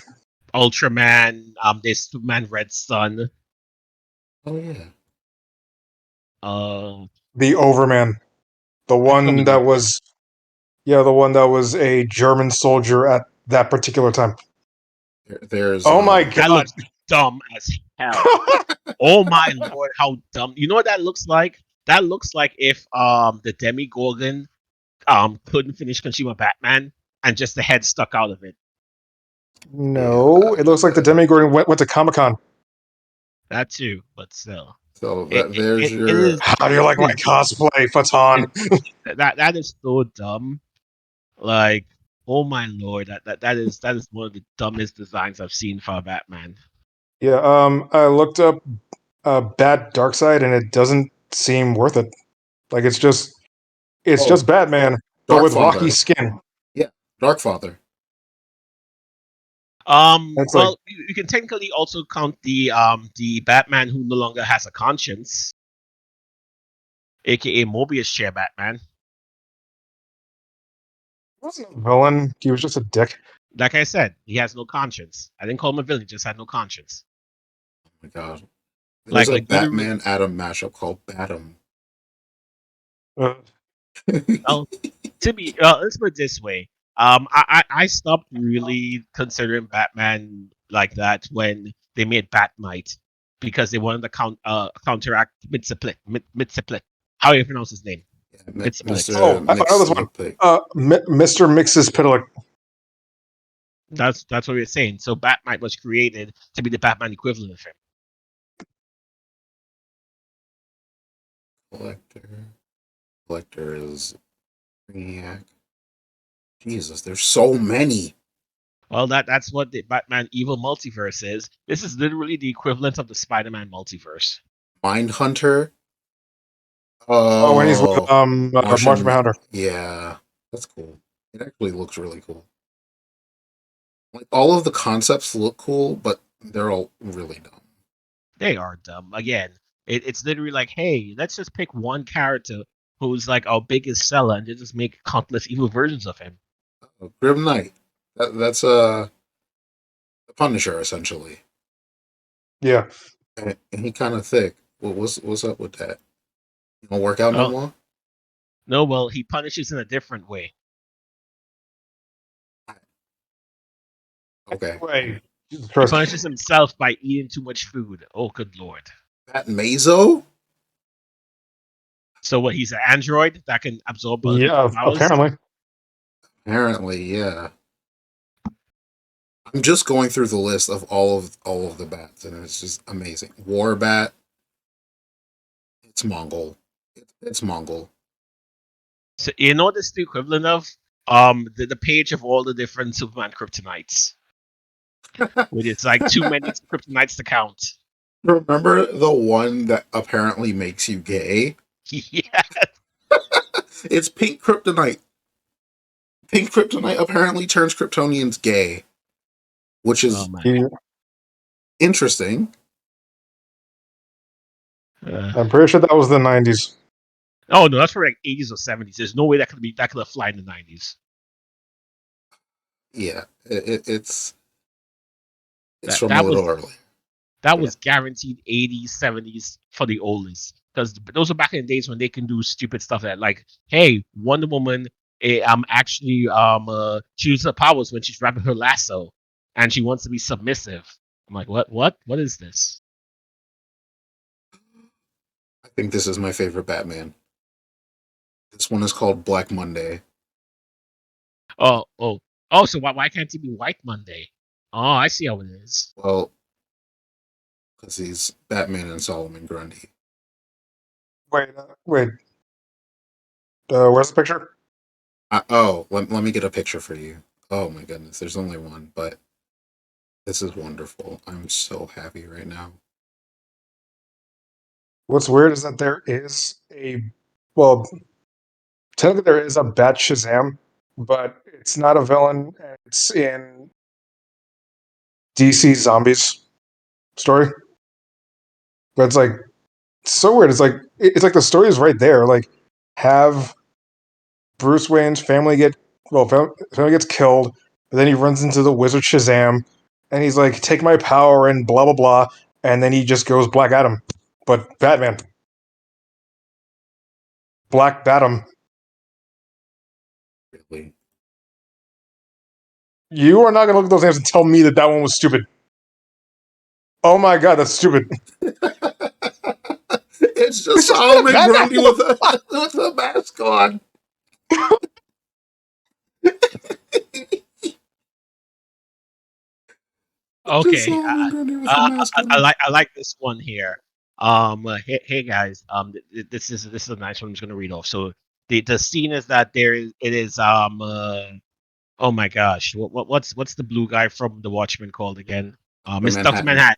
It's Doctor Manhattan sitting standing on Mars. So he starts off. It is 1989. I'm 8 years old. I'm watching a darker, grittier Batman movie. Then the next scene, it shows him walking somewhere. It's 2005. I'm 24 years old. I'm watching a darker, grittier Batman movie. And then he sits down and he have that look in his face. It's 2022. I'm 40 years old. I'm watching a darker, grittier Batman movie. 3 times, guys. We went from the oh my gosh, what's his name? The first one with Catwoman, Penguin, and stuff. That Batman Michael franchise. Keaton. The Michael Yeah. Keaton one, which is the first dark, gritty Batman. Then to the Nolan verse dark, gritty Batman, and now into the Reeves verse. his verse dark, gritty Batman. I'm like, I could actually see this. I'm just like, yeah. If you think about it, it's the same thing done a third time. Is that Mara? No, this is Cull, and she is the evil daughter of Bruce Wayne and Wonder And Woman. what Mara? Wonder Woman. That's not Wonder Woman. It looks That's like Mara. That's She looks Mara. like Mira, but she is the daughter of Bruce Wayne and Wonder Woman. That's Why is her hair BS. red? That's BS. He cheated. He He basically cheated, and another woman had the baby. no. Sorry, she cheated on Aquaman with Batman. That's exactly what happened. That's Mara. But let's not kid ourselves. It looks like she's underwater. I mean, actually, not to be fair, this could be correct only because wait, no, I'm wrong. No, because Kate Bishop only wears a wig of red hair. Her hair is not naturally red. She could be wearing a wig, or she could have dyed her hair. Yeah. Why no. would anyone? Oh, But why would the still- offspring of Wonder Woman do that? Okay, let's put it this way: her outfit screams Mera. Right. Yeah. This makes her hair is Mera. There is if you were to put this picture up and said this is Batman's daughter, guess who the mother is? Who would everyone say first? Of course. Either she- Mara or that one, or actually, remember that one lady who wanted to bang Superman? Maxima, I think. Like, no, I don't remember her, but the only people I could think of which would fit this outfit well would be Mira or Poison Ivy. These would be the only two women you can tell me that this person is the mother, that she's the daughter of. If you Either told me one Poison Ivy, woman, Maxima, or Mara. yeah. So I'm like, if you tell me that this is one woman's daughter, I call BS on that. They look nothing alike. Oh my gosh. Like I would believe this is more Big Barda's daughter before this is Wonder Woman's daughter.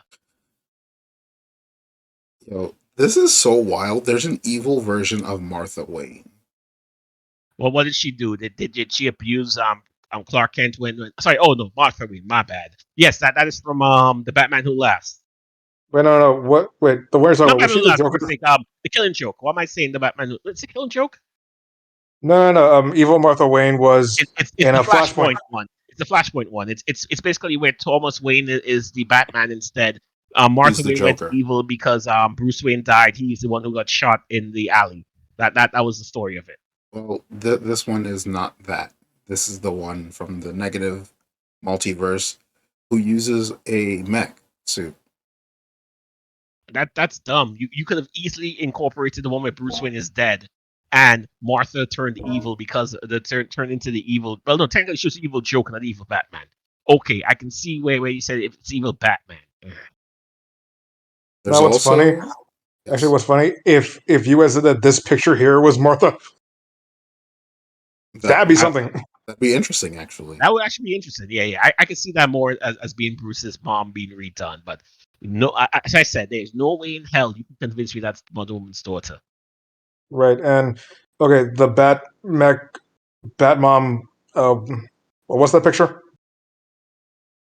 Wait, what? The picture of the mech with Batman's mom in it. Oh, no, they don't have a picture of the mech. Sort of. Hold on. Give me a sec. It's Batman's laboratory. Lives the smartest woman you've ever seen. But Didi Oh, blows Thomas. her experiments It's to smithery.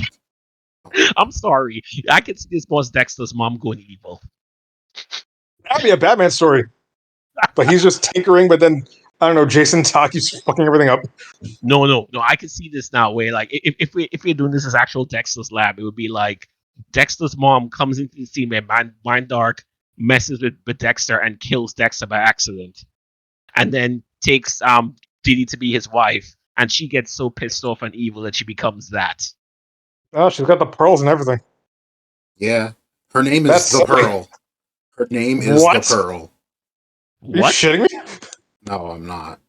That's Her name is the stupid. Pearl. Yeah, it's stupid. Okay. Let's end this. There's only so much dumb I can handle for Batman. There's in two one day. more. Let me do the last two. No. Oh, good lord. There's Quietus.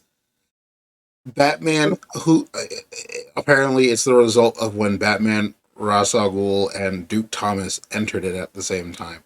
It's literally just a giant green Batman with a cloth on the bottom. Oh, I thought Batman just had a chat with Hush. And then But there's the the name- Batman who frags. Oh my lord. Sure. Is that Lobo? Yes, it's This is- Lobo. Oh, It's that Lobo. one. Yeah. I mean, then that type of name just means it's Lobo. There's no other way it can be not Lobo. That one I will show you a picture of, though. Because if I had to see it, y'all got to see it, too. So, I guess just to get away from Batman, Please. because we've been talking about him for I don't even know how long anymore. Like 30 minutes. Yeah. I guess one villain that I felt like bringing up M. Bison from Street Fighter. Ooh. He's an idiot. Let's be honest here, he's an idiot. How is he an idiot? The fact that he has a criminal organization, Shadaloo, and he keeps losing to a bunch of people in the street fight. It's true. It's true. Okay. Well. For the record, have you seen these people? Okay. Well, one time he was about to fight Ryu, but then this crazy man just jumped him and kicked his ass off screen, and then just took over, and his soul got blasted to hell. So let's put it this way: M. Bison got so inept at being a villain that Capcom replaced him multiple times. not really. They're bringing him back. Like, let's see. No, Seth was. I don't think they're going to bring him back again. I think they're done. No. After 5, he's apparently really dead this time. Is he though? But let's see. But like now it's gonna be Street Fighter 6, so it's probably not going to be Gil again. And it's definitely not Seth again. Wasn't Seth a robot created to be in Hulk's body? Yeah, but then the only thing I think is if somehow he possesses Rose again through death, which was that was weird. But isn't Rose the worst person for him to possess? Well, I get that she's psychic as well, but like it's actually a last case ditch effort. Like when his origin is that he was a part of a clan of psychics or whatever, and in order to get stronger, he expelled the good from his soul, and then that either possessed a girl named Rose or became a girl named Rose, whatever. But wait. Sorry. So what you're telling me is that Virgil is M. Bison. Maybe reuse M. Bison. No, Virgil's M. Bison. For anyone who's played Devil May Cry 5, Virgil is M. Bison. Oh, I have not. Honestly, now that you say it, a little bit, yeah. Okay, so just to give you a bit of that, Virgil, to become the most powerful version of himself ever, decides that he wants to get rid of his humanity and expels his humanity to become full demon, thus becoming the villain of Devil May Cry 5, and his human form is V. Isn't this like a massive spoiler? DMC5 has been out for like 5+ years at this point. If you haven't played it by now, I'm sorry. They already had the special edition, and everybody already knows. Yeah, so I didn't. Well, Sonny, it didn't come out 5 years ago. It came out 2 years ago. Oh, that's still too long. Whoops. But anyway, so I just was longer. What was it? 2019. 3 years ago. 3, almost 3. Tomorrow is 3. Yeah, but I mean, like I said, it's been out long enough. Okay, but let's see. We'll just real quick going over Bison. Let's see. He killed Chun-Li's dad. He's responsible for the death of Charlie. He has gained all this power in a massive organization, but his psycho power reached the point. Well, his psychic power is the psychic powers. It's the purple stuff you see on him, and it reached the point where he needed a new body that could contain his power, and then he finds out about Ryu. And he intends to take his body, and then he can just have his psycho power maxed out. But when he's about to actually he fights Ryu, and then Ryu manages to kill him. So then he has to get another body, but he doesn't feel like waiting. So the Street Fighter Alpha, where he's just cheap as hell. But then you got Street Fighter 2, which happens after, and he is he's in a weaker body that doesn't have like projectiles or whatever. But that's the one that Akuma kills. And then he gets another by Street Fighter 4, but that starts decaying. And that's how you have the picture of him now, where he has the white hair. Like, his body's breaking down, as the game goes on. But then he has a whole evil scheme to... there's these, space station things, and he's going to use them to increase the negative energy of blah, blah, blah, just to amp himself. And Yeah, then I can't take I titles seriously. know. It's Saturday morning cartoons with this guy. Yeah. Bison But sucks. He's not a very good villain, dude. like him, he has style. Mm. Okay, so we've talked about good villains. Let's talk about bad villains. Villains which we think are just like trash. Doo doo butter garbage. Hmm. So Let's King, I see. don't know if you want to start this one off. If not, I can start it off. It's not a problem. There is one that I can say, and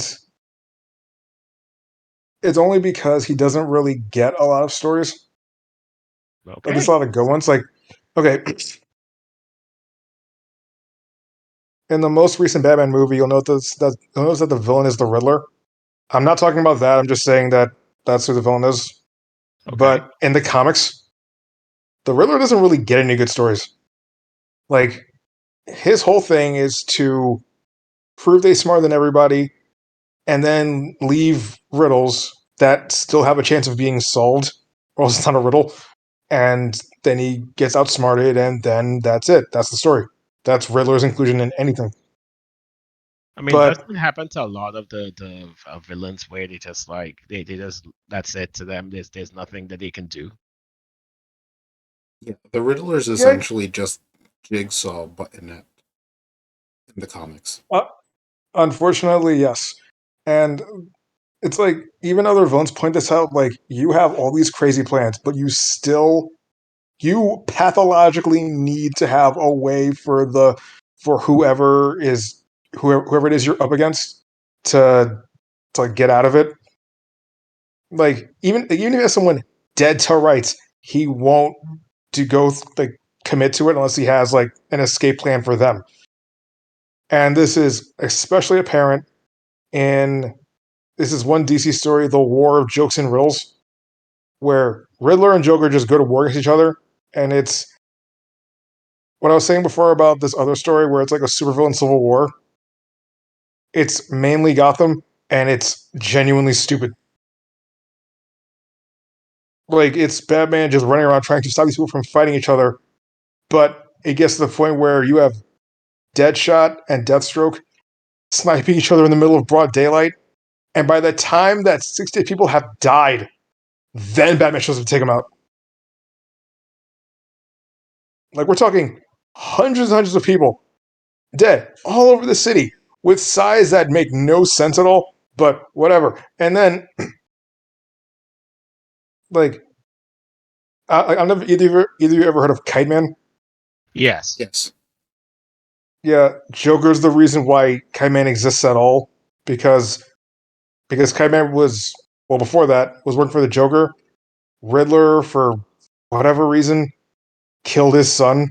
I think there was like a riddle involved and he couldn't figure it out. So now his son's dead, and that's why he becomes Kite Man and swears revenge on the Joker and whatever. Oh my lord. But then and his whole escape plan was to use uh oh yeah, he blackmails Kite Man to work for him again, and they were going to glide in using kites to attack the Joker. It's horribly stupid, but it's like imagine Killer Croc on a kite, Oh like good. riding a hang glider or whatever. It's stupid. But then and the whole crux of this whole thing that Batman finds out later at the end. Joker, for whatever reason, can't seem to laugh at anything. So he's just causing man because fuck it, whatever. But then and Riddler started this whole war so that he can get Joker to laugh, including all these hundreds of people dead. And that pisses off Batman enough that he was going to just stab it's like the plan was to do all this stuff and then Batman will just arrest him. But Batman's so pissed that he actually attempts to stab Riddler in the face, but then Joker stops it, and that's what makes him laugh. Oh good lord. The whole thing is stupid beyond reason. It makes no sense. But what really pissed people off, the build up to this whole event, because before this, Batman was going to war against Bane. Well, I know Bane was going to war against Batman, whatever. And Bane infiltrated Arkham Asylum, started beating shit at everybody. But then Riddler was like, "Hey, if you see Batman, tell him I haven't forgotten about our war of jokes and riddles." And it was like, and it felt like it was gonna be like a whole gritty thing. It was stupid. It was so freaking dumb.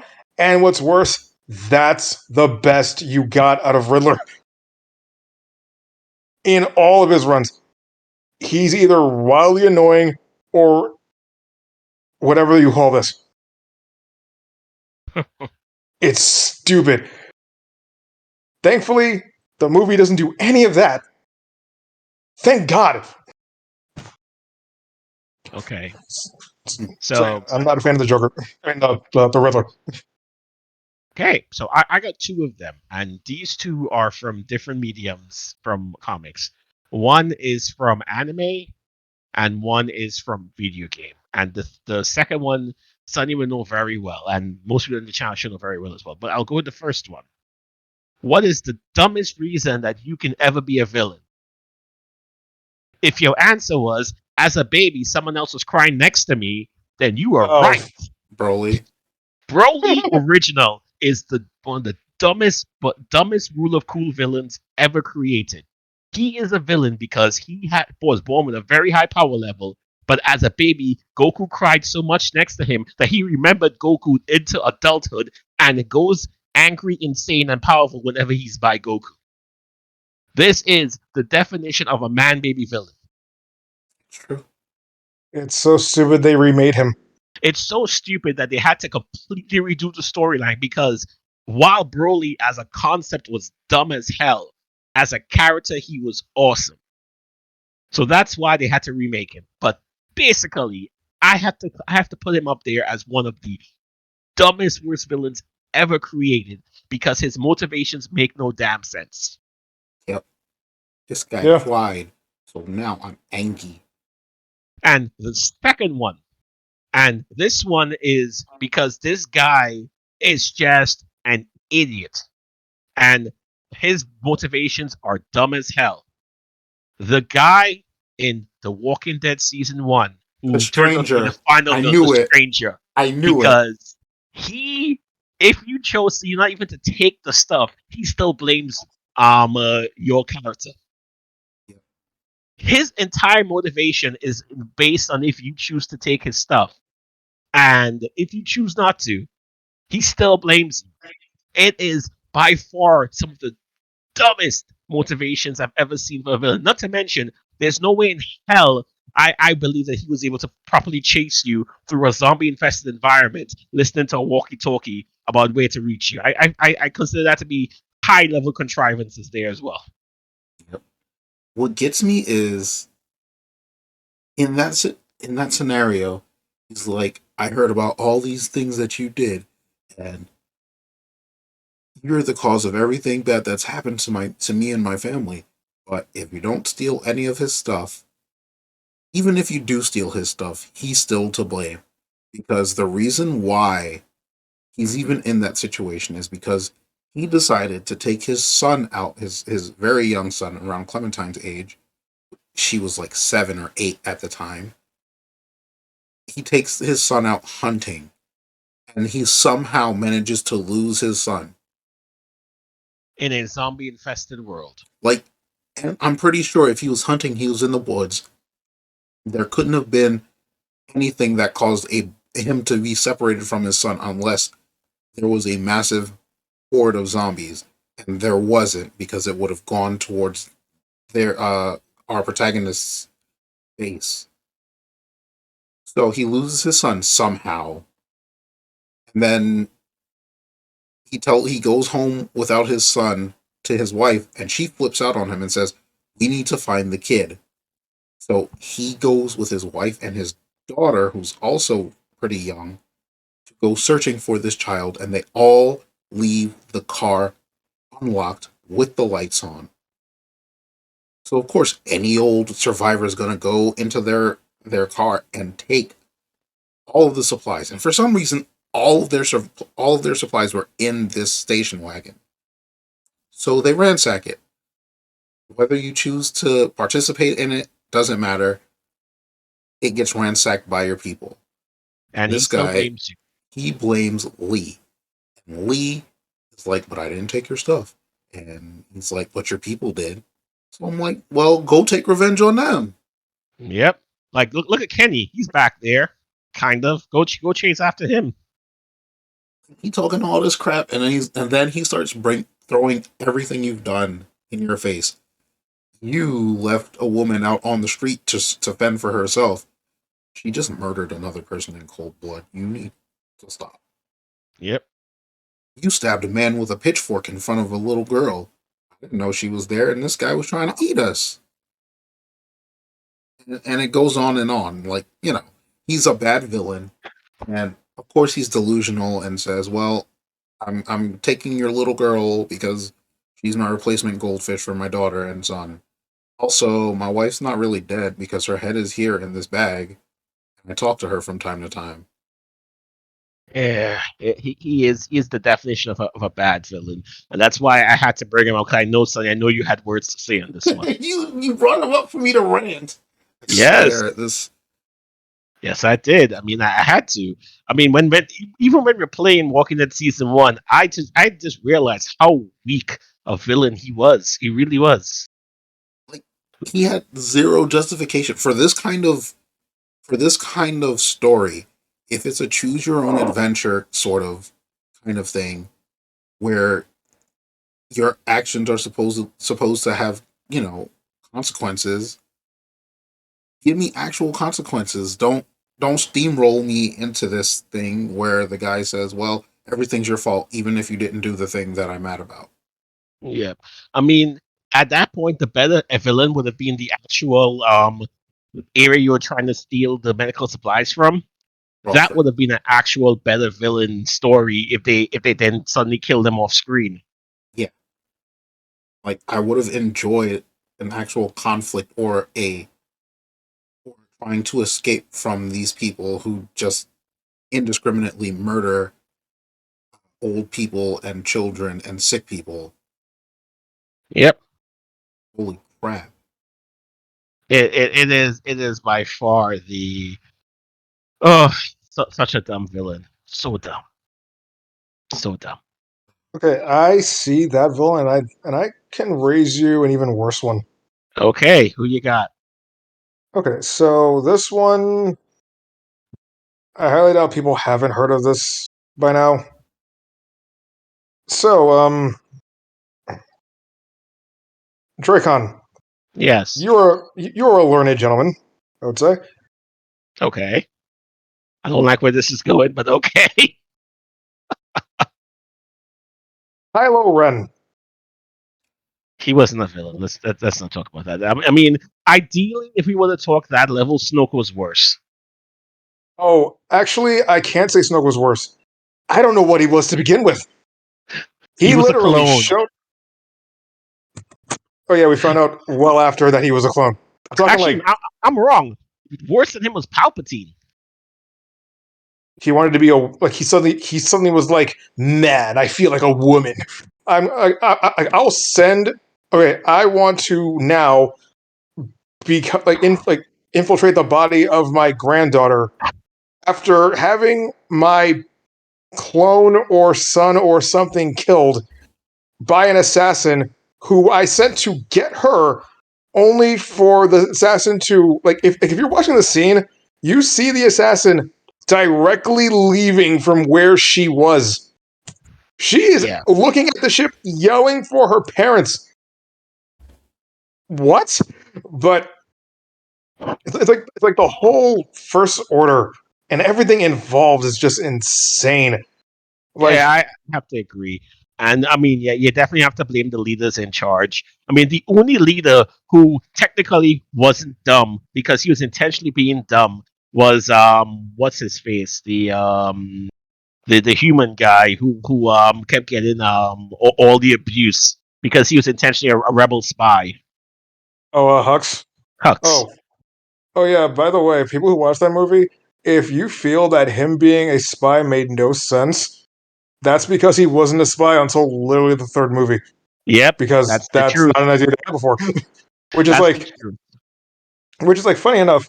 Let's say like his motivation for being a spy. I want Kylo Ren to lose. Okay, I can understand that. What makes no sense is how you are literally sacrificing your entire regime to do it. To the Yeah. point So where, like, best case scenario, sir, you are a war criminal. You would be, like, at best, you'd be executed. okay, so let's rephrase it. So it's not Kylo Ren; it's the entire villain cast of the Star Wars sequels are idiots. I don't think we can count any intelligent villain of them because even Phasma was dumb. Are Yeah, we in agreement like, there? Yeah, I agree. We just yeah, gonna blame the entire villain cast. it's like, okay, okay, the writing was terrible, but it's like, for Kylo Ren, it's like, he was painfully inconsistent to the Yeah. point where, okay, he outwardly said to Darth Vader's helmet, "I'm going to finish what you started."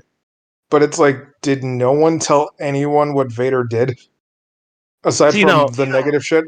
but But see, here's the thing. I could have actually played it off where no one knew what Vader did because the only people inside the room at the end of that movie was Vader, what's his face, Palpatine, and Luke. So technically, the entire Empire could still probably assume Vader died trying to be the leader, one of the big leaders of the Empire to stop the Resistance. So I can understand that moment. No one really know it. What? yeah, but it's like, so you mean to tell me that Luke kept all of, like, literally all of that secret? Like, hey, I was able to turn my father back to the light. I'm going to I keep mean, that a secret. I suspect they would have left that as more or less in the higher ups to resistance because you don't want to let too many people know that the head of the resistance and Luke were both the children of Darth Vader. That might have been a pretty bad political move there. Yeah. Because no matter if he changed at the end of the movie, he's still responsible for the death of like Alderaan and many, many millions of people. They wouldn't easily forgive. So I could understand them burying the truth that Vader not only turned tail but was also their father. Okay, that I'll give you, but only if it was someone who is not directly related to Luke, Leia, Han, or that entire thing. But it's Yeah, Kylo Ren. He was a grown child? Man, whatever the hell he was when he was with Luke. Fuck it. Like, I'm pretty sure he was like a there's, teenager. it's like, there's no way that someone didn't mention that well, to him of all people. he was what like 7 or 8 when how old was he when Luke tried to kill him? He I was think like clear. Okay, he was clearly still being played by Adam Driver. Okay, He was not that young. There's no way he couldn't have known. uh, uh, uh, let's put it this way. As I said, the sequels we can all agree were just written badly. We know this. Not just badly. I mean, yeah, badly, but also inconsistently because you had,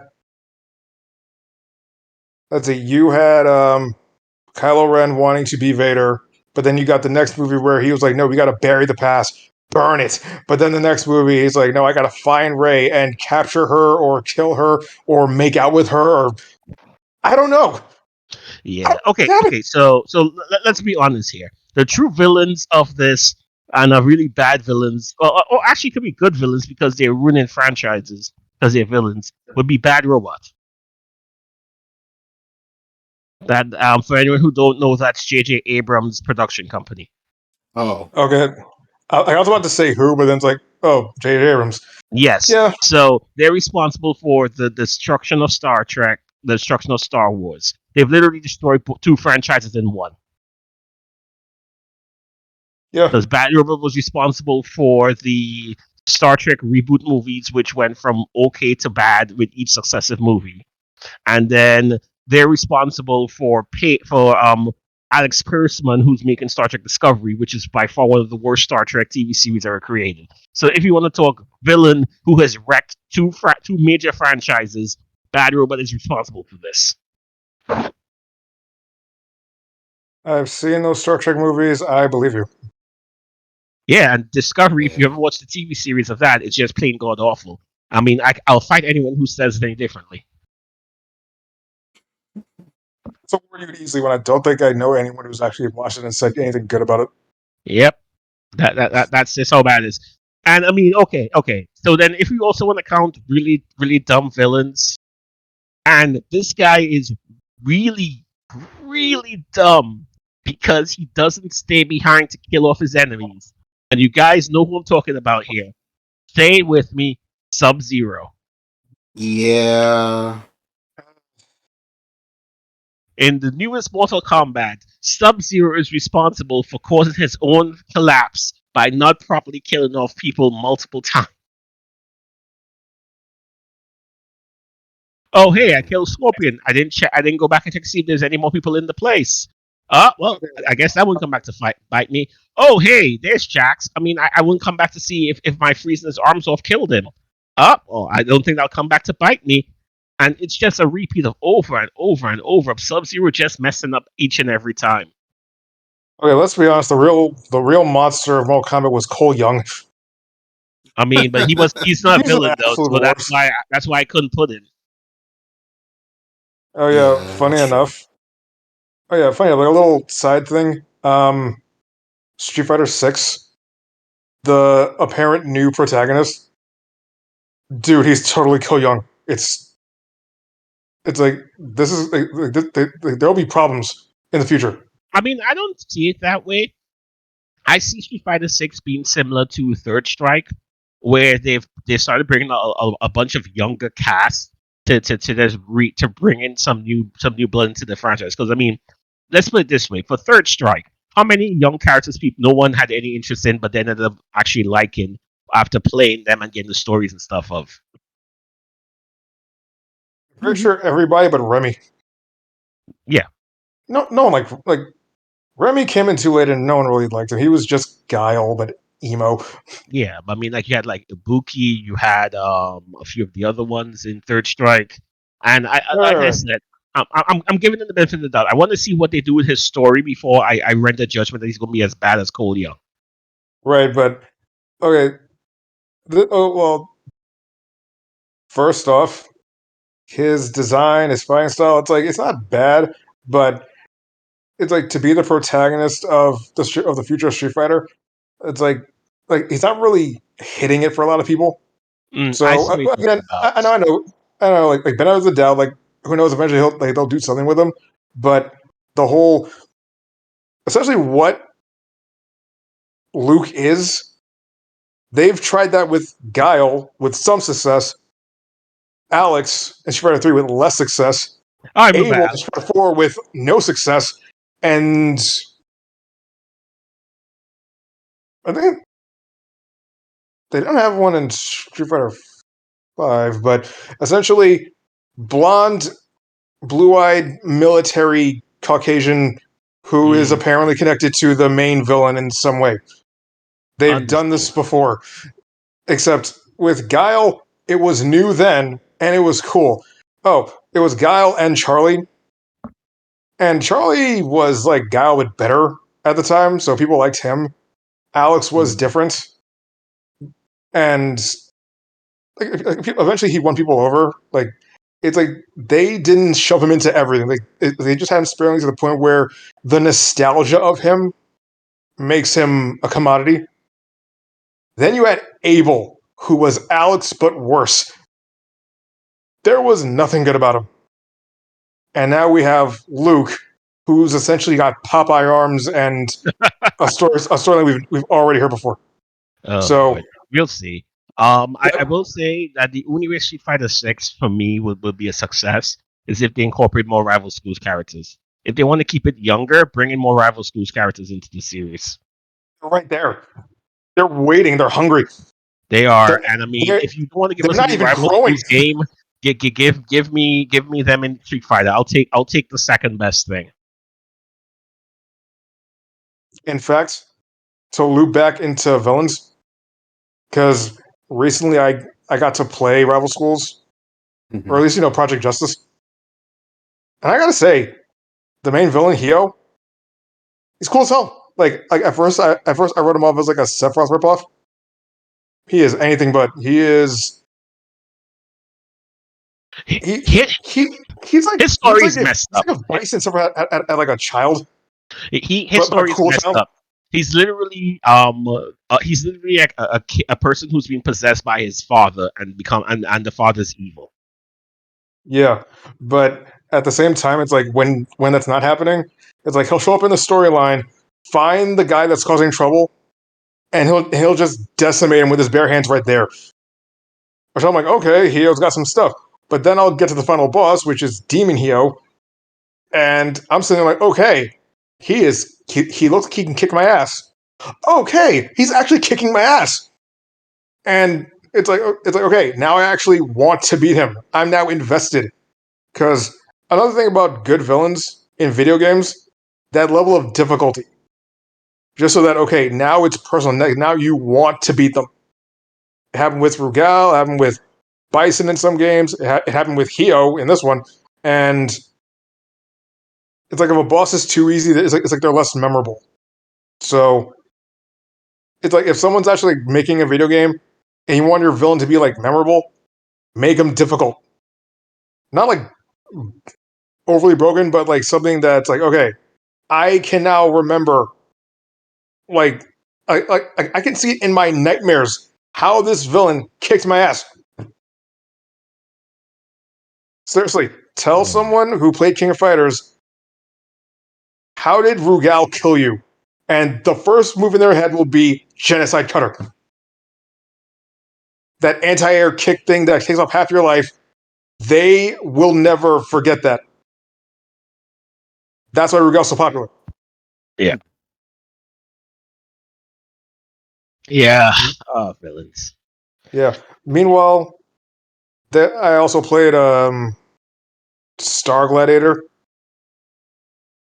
Their villain, Bilstein, he is a Darth Vader ripoff, but he is so lame. Like he is a armor guy with a big sword, and he does big sword moves. Hey, Leah. So yeah, that's it. That's it about him. And his whole storyline is like a whole full page essay about how he discovered their version of the Force and how he's using that to like make a whole fourth empire and blah blah. Like he like on paper he should be cool until you fight him, and it's like okay, the reason why he won a round against me at all is because I just got the game. I don't know all the functions, but once I did, it was no problem. I remember the creepy green whatever the fuck thing more than him.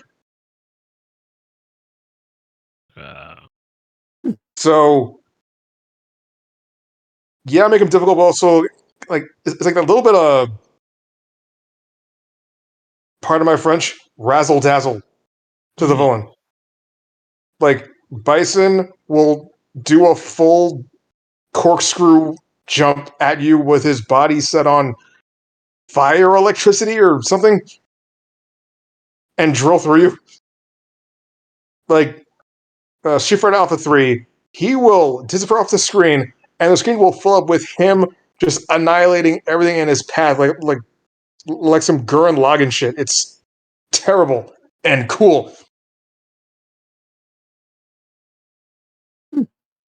That's cool. And let's not start talking about Akuma. I'm not going to go into that. Yeah, we're not. He's a villain. That's it. Well, villain, but insofar as he wants to fight really strong people in death matches. He's an No honorable evil villain. scheme, just that's it. Yeah, honorable villain. Yeah. Unless you're his brother, in which case you can get fucked.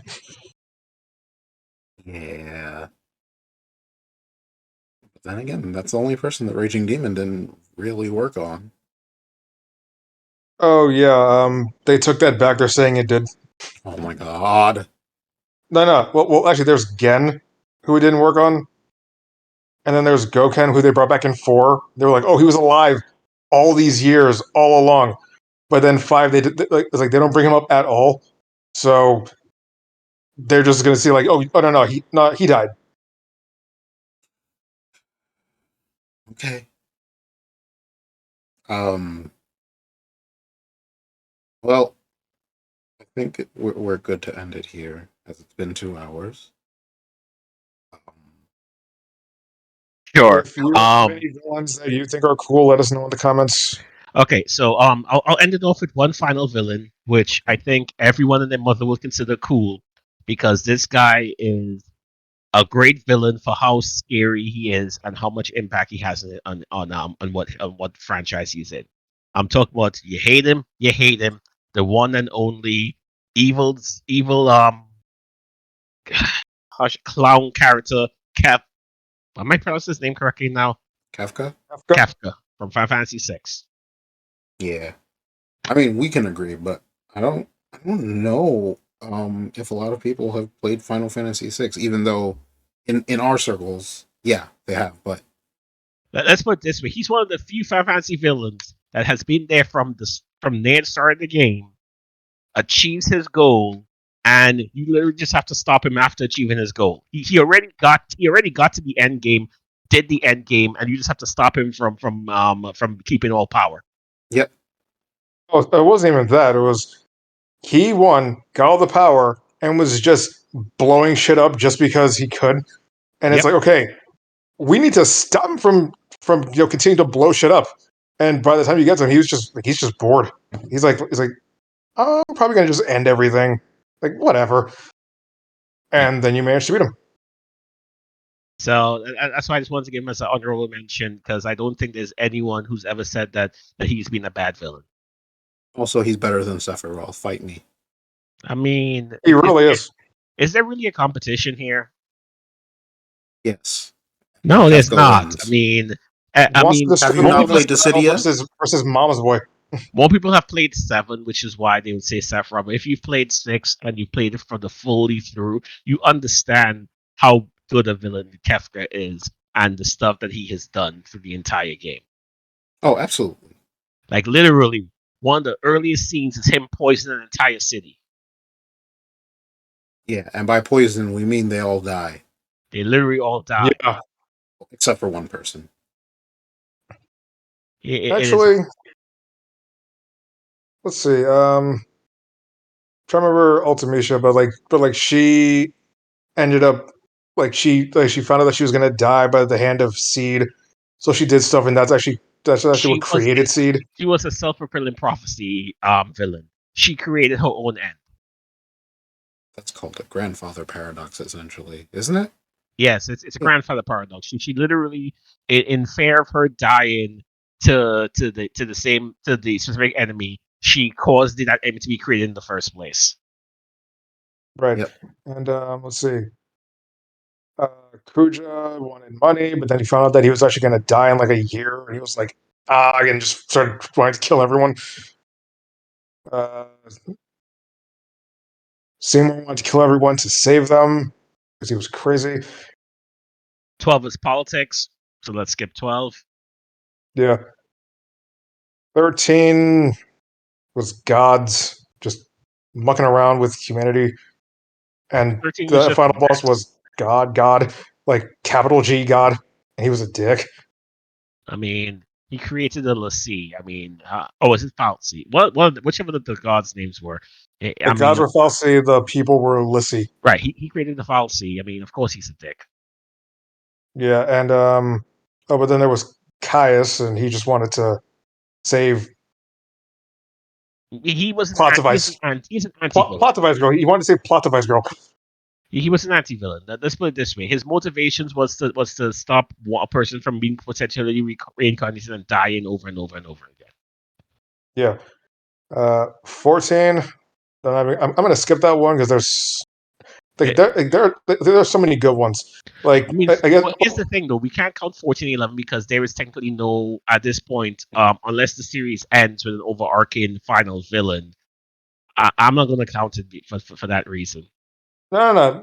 Well, there are plenty of villains for like each expansion, Right, but but is it's there like like a villain from start to end where you know this is the final big bad you have to kill? well, there's a few for both, but I guess just like run through 14. There's Battle Chad, Sad Chad, Angry Chad, and other sadder Chad, and nihilistic Chad, and yeah, Mm, and then okay. there's 15. 15 had okay, actually, 15 had easily the most justified villain of them all. Like Arden got screwed. Like okay, the god of the verse at the time, Bahamut, gave there's this virus, the Starscream came from space, whatever, and Genova cells basically, and Bahamut gave Arden the ability to absorb that to cure people, and he's like, "You do this, and we will ordain you as king of this new kingdom. Brand spanking new, you're in charge. Thumbs up."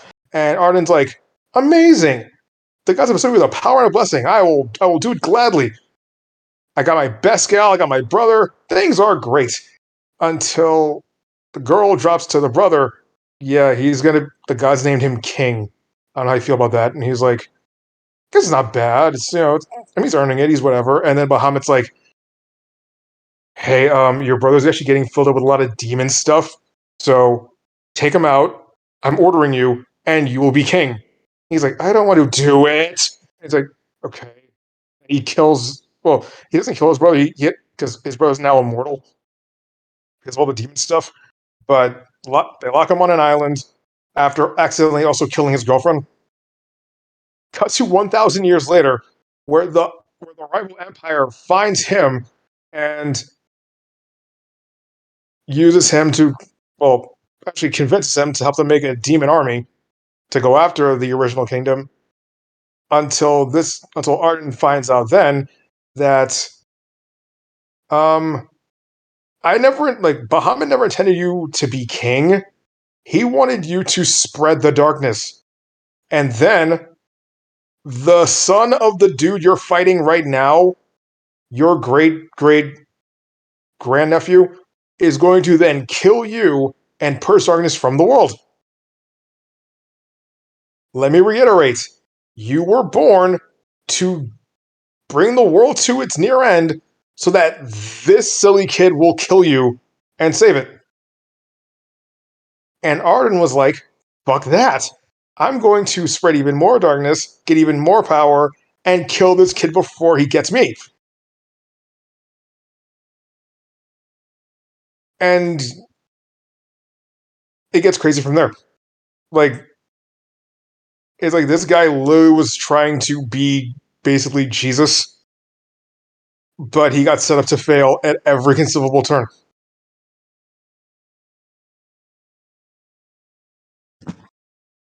Like, out of everybody, it's like he deserves to win. Honestly, there would have been a whole resolution to that, but that got canceled, so whatever.